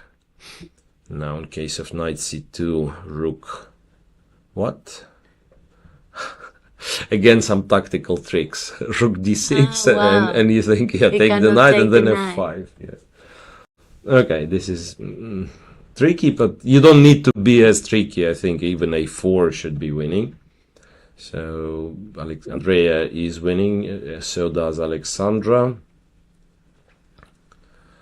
And Alessia. Alessia probably winning as well. No, she made some...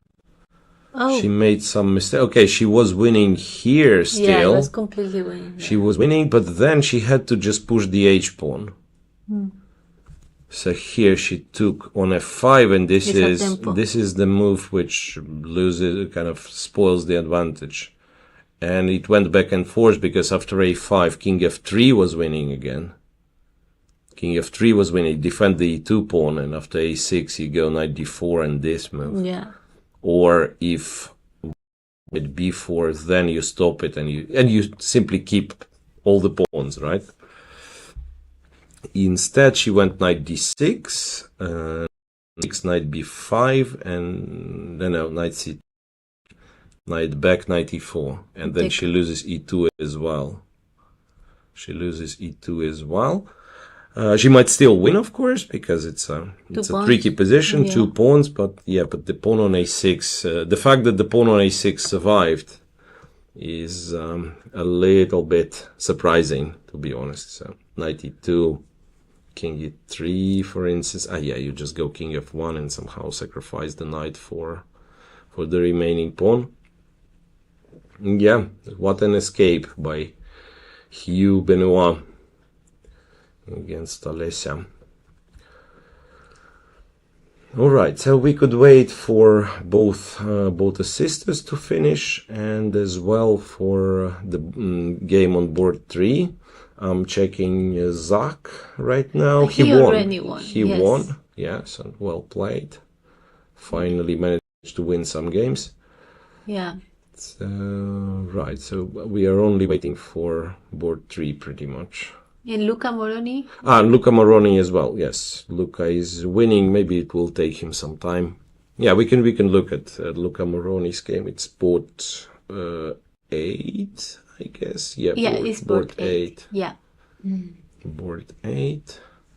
So it will be first place to fourth place, and then from fifth, I don't know how many. It's really a lot of players. Yeah. And how many prizes? Maybe I should check that. A lot of players on 6.5, and I think Parhov, at least he has to take fifth place because of a huge Buchholz. He spent literally all the tournament playing on board 1. So that was a little bit painful, of course, this loss. We have in the screen Luca Moroni and his opponent, Benny. Yeah.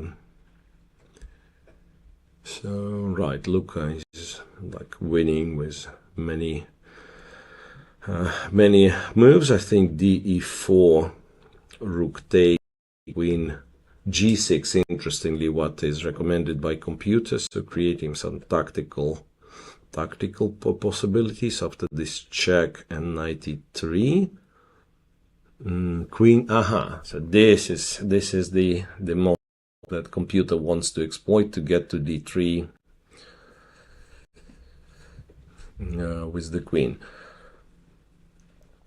Honestly, like, I would not be, if you'd ask what's the evaluation, I would not be that sure that, computer says +5 or -5, so black is almost like a rook up. But I can easily imagine how you don't win it, especially if the knights are getting exchanged somehow. Like, let's say, one stupid move, are getting exchanged, and it could be a fortress somehow. But black's probably still winning. If you give me a little bit more time, now rook a8, and then rook a3, and for instance, I've kind of made a few very stupid moves for black, but just to illustrate that black still has to be precise. It's very instructive to know how try to save the game. Yeah, like with white, this is what you're looking for to create this kind of fortress so that the pawn is blocked and all your pieces protect each other. Well, Luca played Queen G5, which is once again good enough. Queen G5 is good enough. Well, it will take some time, but eventually he is going to win. And Moussard found the best defense against Fedoseev. So once again, it will be a draw. Check and rook c3. I don't know what's the best try is. Maybe rook g6, king f3, but then there is. I think it's just a draw. Just a draw. Yeah, king d4, rook takes, and puts the rook. A chance? No, I don't think so. It was always around equal. Okay, we can click and somewhere, let's say, around move 40, computer even was slightly favoring black. Yeah, the rooks looks pretty there, but on the second. Right, and then okay, they were playing. I'm not sure how he managed to win. Okay, rook h1, check. And he went rook e2 because let's say if he takes more, he was still drawish. So he went rook e2. What? Okay.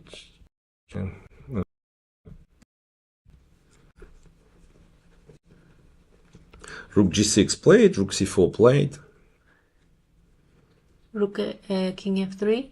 King f3. If the king goes and hides on h4. On the h file, yeah. Yes. But maybe we will not give that many checks. So we give one more check, king again. We'll start going like e4 and king d4. If white is trying to run, it's king e5 and and the king f. Well, it's not so easy, by the way. Yeah, king f4, g6. The pawns are very close, but now black will be giving checks. Yeah, check, and of course, you can come further because e3, and if you try on the h file, and rook h1, rook c1, and again a threat of checkmate. Cannot run forward, so we'll have to go back and again, blah blah blah, back and forth. Yeah, so this is very likely a draw. So from the last round games, I'm thinking, well, interestingly, Murzin against Chigayev was something very impressive, purely position. You know, you don't always see such a pin on the B file, and also you are not necessarily seeing the battery there. Yeah, like Grandmaster 2600 resigning with equal material. So it's such a positional domination by Murzin, who won a nice game. And then Shevchenko against Lorenzo Lodici was back and forth. Shevchenko had advantage after the opening, then lost it all, then won again. One Forest, maybe the only game that on the top boards that again outplayed Parhov reasonably well. And yeah, for Pichot I still feel like sorry. He had a good tournament. Also, yeah, the opening line was very safe. Just lost control at some point. Completely lost control at some point. Yeah. After rook c3, coming back to this one, what Fedoshev is going to do? I feel like he obviously has reasons to try, but one of the games he was trying, I think. Oh no.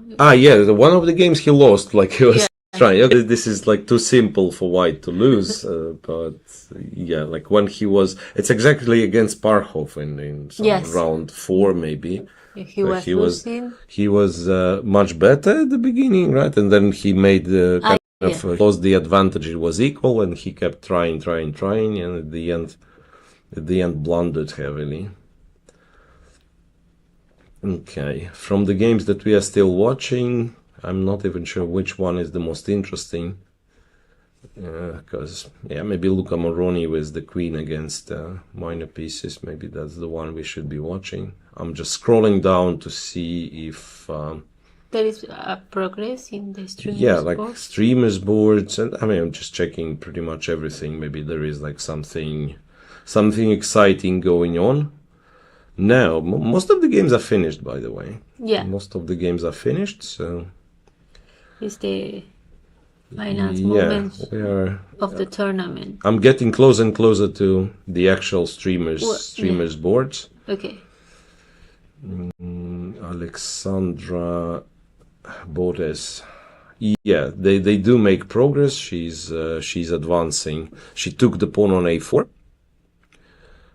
Let me see. Okay, so she took the a4 after bishop b3 went here. Okay, this is interesting because white could get the opposite colored bishops, but it doesn't really help because 2 two passed pawns, and the king would go here, move this pawn, then go back. You know, there are too many things to care with white. I decided to keep it as it is. King e5, bishop c1. Now e3. I guess you just go e3, you go a4. Like this pawn gets to a2, this pawn gets to e2. Yeah. Too much. Definitely too much to care. And wait a second. And Andrea simplified the position. I'm not sure if she's winning anymore. Andrea decided to return the pawn and also simplify the position. So I'm not quite sure what happened there. After king f3, she did play a4, in fact. Give one pawn away, rook h4, knight g5, and then this, rook takes, pawn takes. I don't get it. 93, 96. So apparently the strongest was computers with 2h3, which is kind of almost the same. You want to f4, go to f4 in case of h5. Yes, you just win the pawn. That's understandable. And we can see one of our co-commentators, Luca, being very interested in what's going on in the tournament hall. Yeah, so the difference between 96 and knight h3 recommended by the computer, that after 96 in the game, white can play king d3, while with the knight on h3, they are lost. So king e3, and now the king is running here to stop the pawn, to free the knight to go after the f6 pawn. So still some job to do for Andrea. She might be still winning, but there is no guarantee anymore. No. There is no guarantee. Wait, and she's on 1 minute. I mean, that's why she's playing so fast. Yeah, that's why she's playing so fast. And white did play king f3, by the way. King d3, sorry. And check with the knight. Knight f4. King d3, she played knight f4. Wait a second, now king e4 is... It's getting... Yeah, well, it's probably not getting dangerous because you can always go here and... Okay, let's say king e4, king c4, king f5. King f5 loses, sorry. Knight a3 you have to do, yes. Knight a3, king b3. And you can go after this knight. That's what I was saying. Like, you can always go after this knight, just make it this. The thing is, you go h6 and win the knight for a pawn, then white is so active that it's actually dangerous. This is something not to do with black.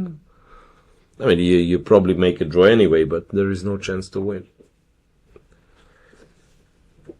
So Andrea might make a draw at the end. Yeah. No, but white went king c3 again. It changes after every move. The evaluation changes.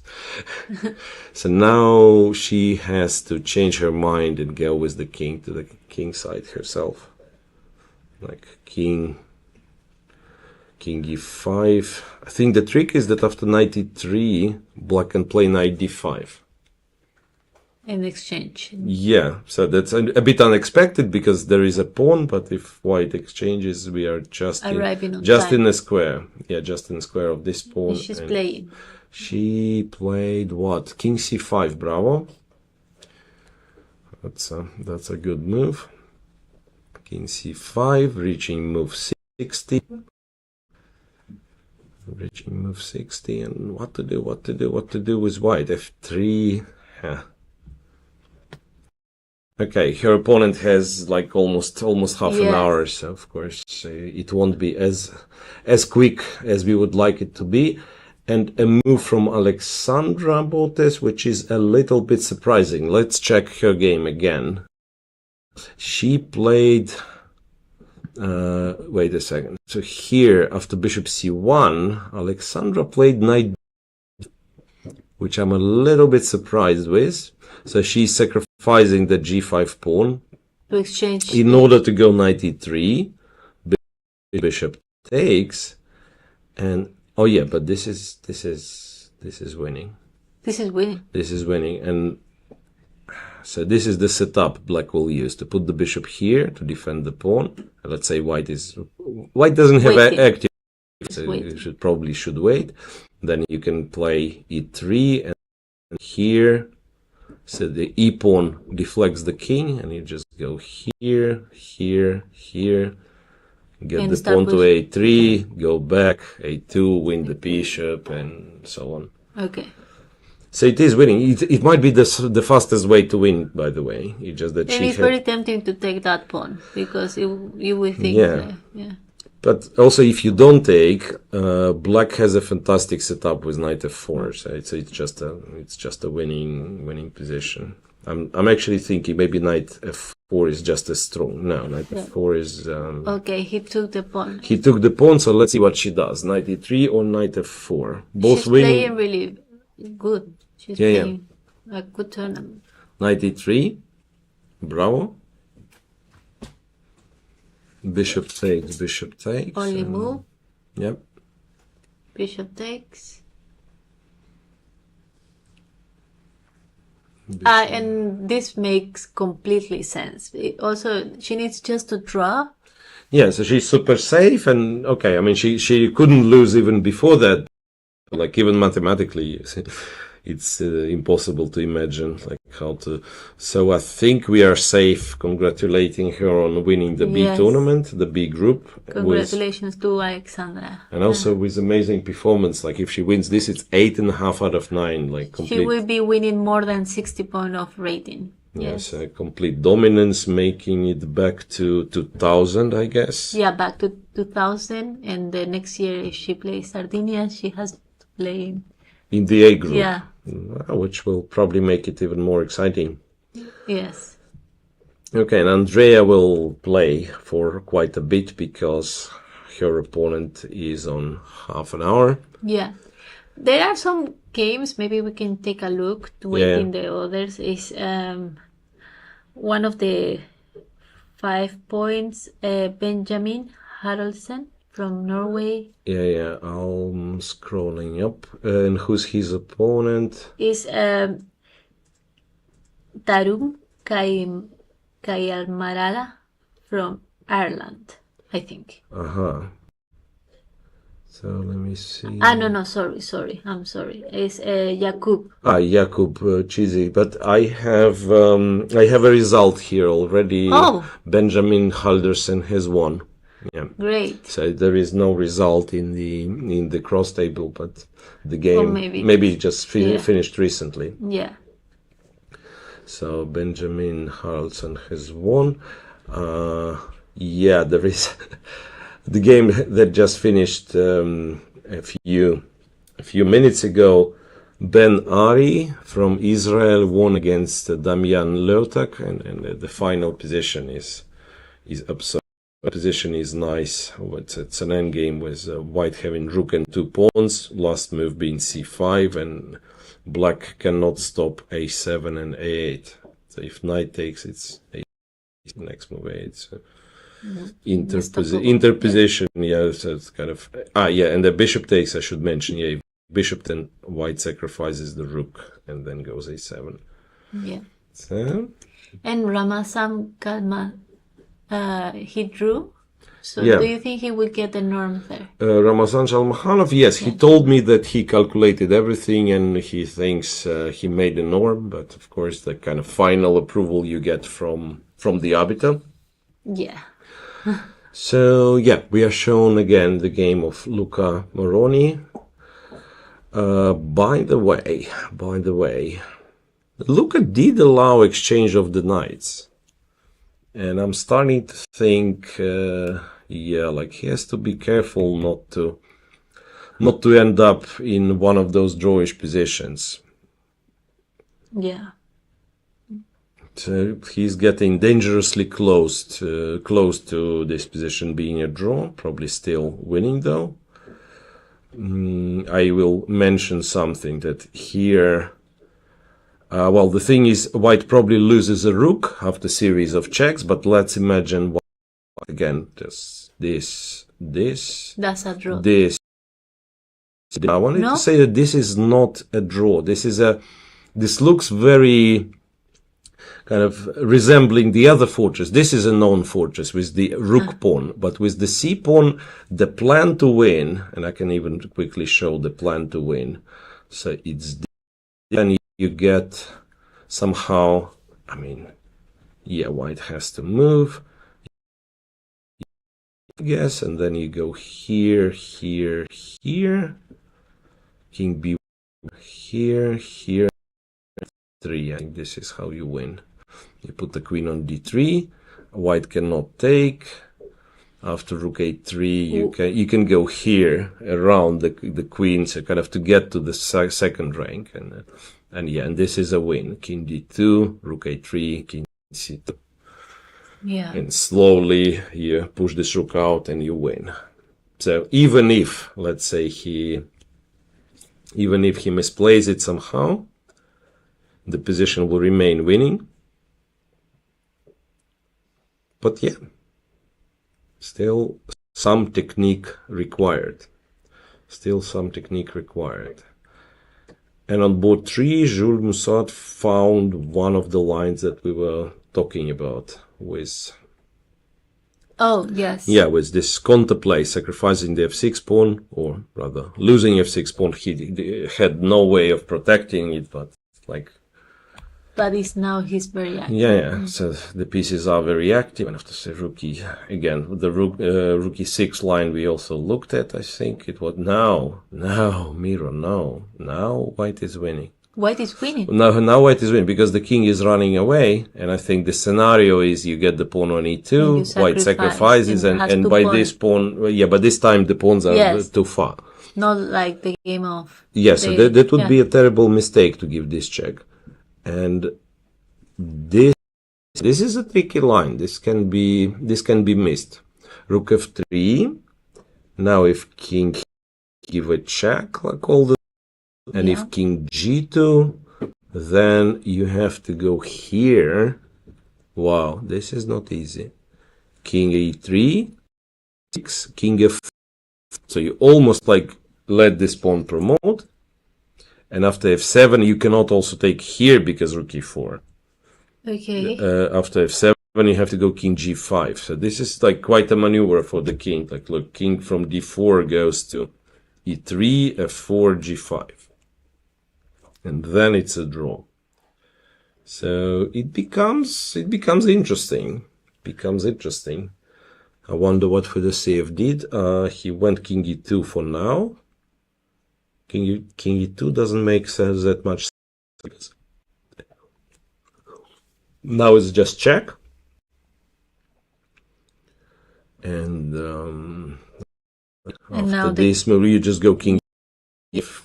Okay, I mean it can get dangerous. Yeah, it can dangerous for can get dangerous for white. So king d1 is the better move. King is cut. Yeah, you go here. After this check, you go here, and the pawns are not running too far. So after this, you can go back probably, right?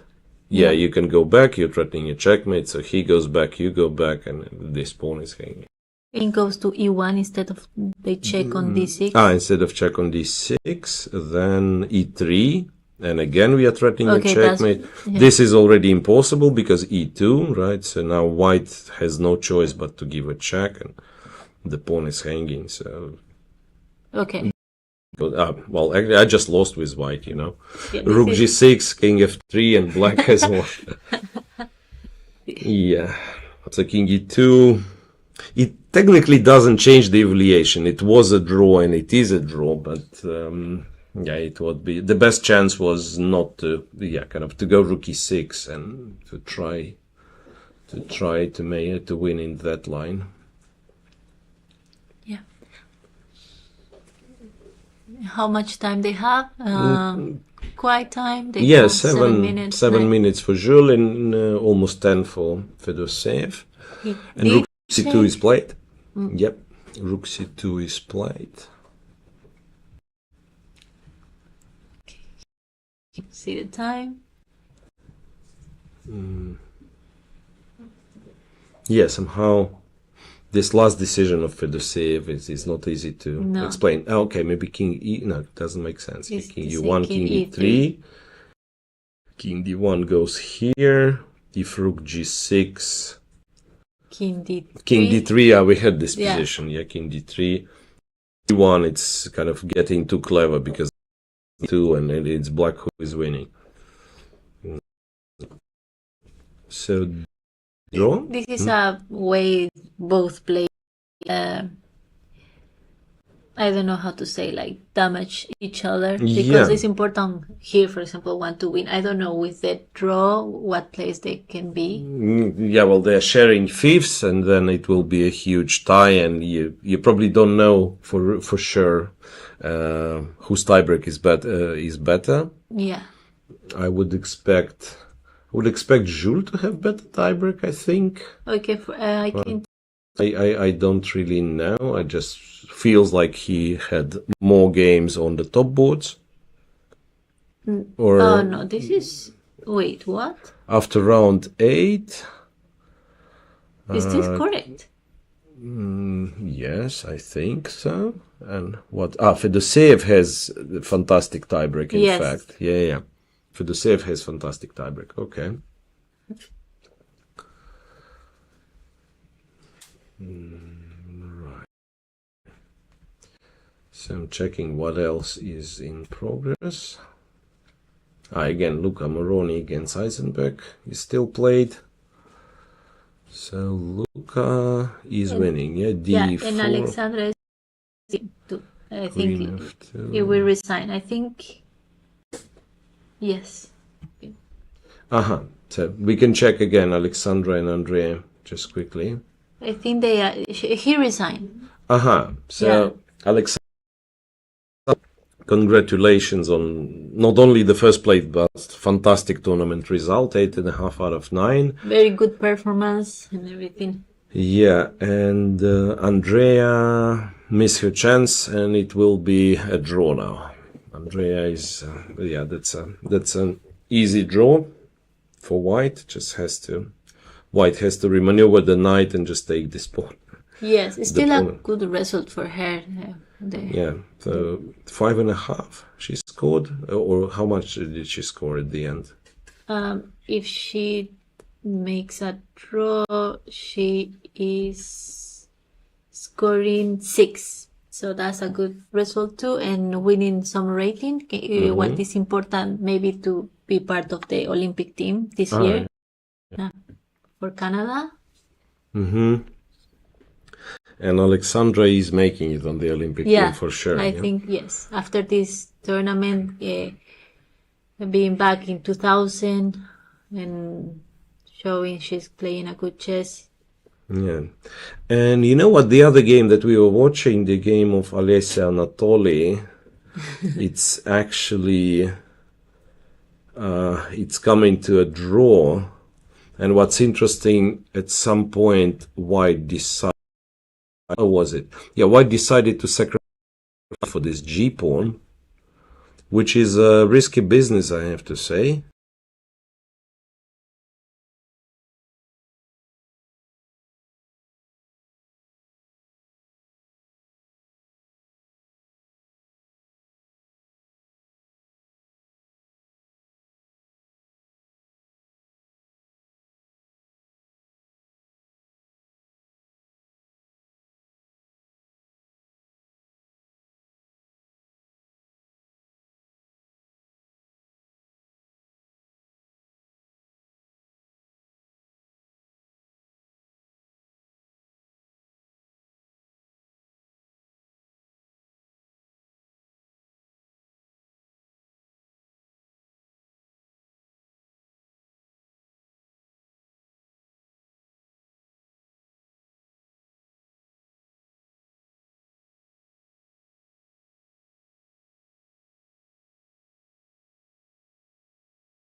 Hello?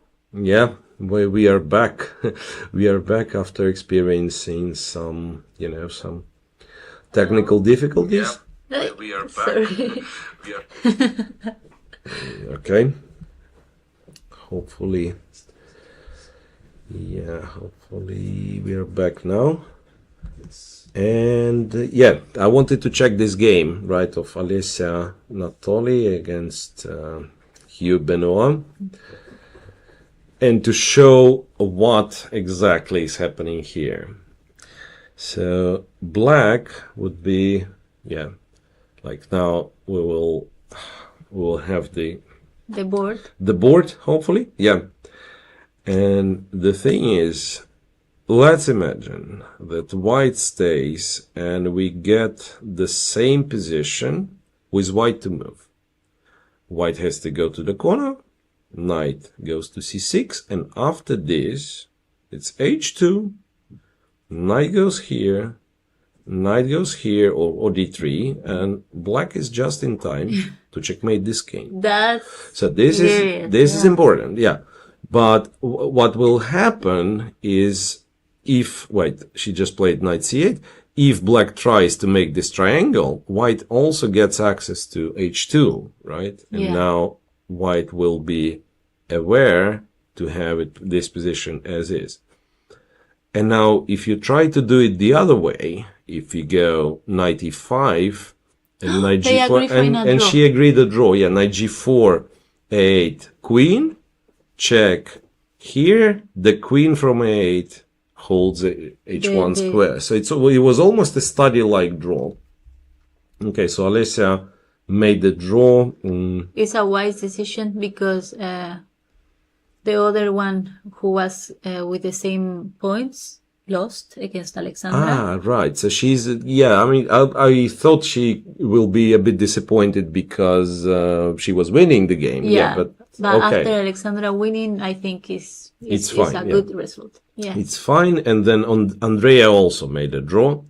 So we are done with the B tournament, and the only game to watch is, maybe two games to watch. We can still check Luca Moroni and, of course, Fedoseev and Mussard on board 3. And they just agreed the draw. Really? They just agreed the draw. So you know what? That makes it even easier. Luca Moroni, we will just quickly check, and I will tell you he's completely winning. Probably, yes. Luca Moroni is completely winning. Fedoseev and Mussard made the draw. So we know who is tied for the first in Sardinia World Chess Festival. And the names are Volodar Murzin, Kirill Shevchenko, Jordan Van Forest, and Daniel Darda. So these are the players sharing the first in the A tournament.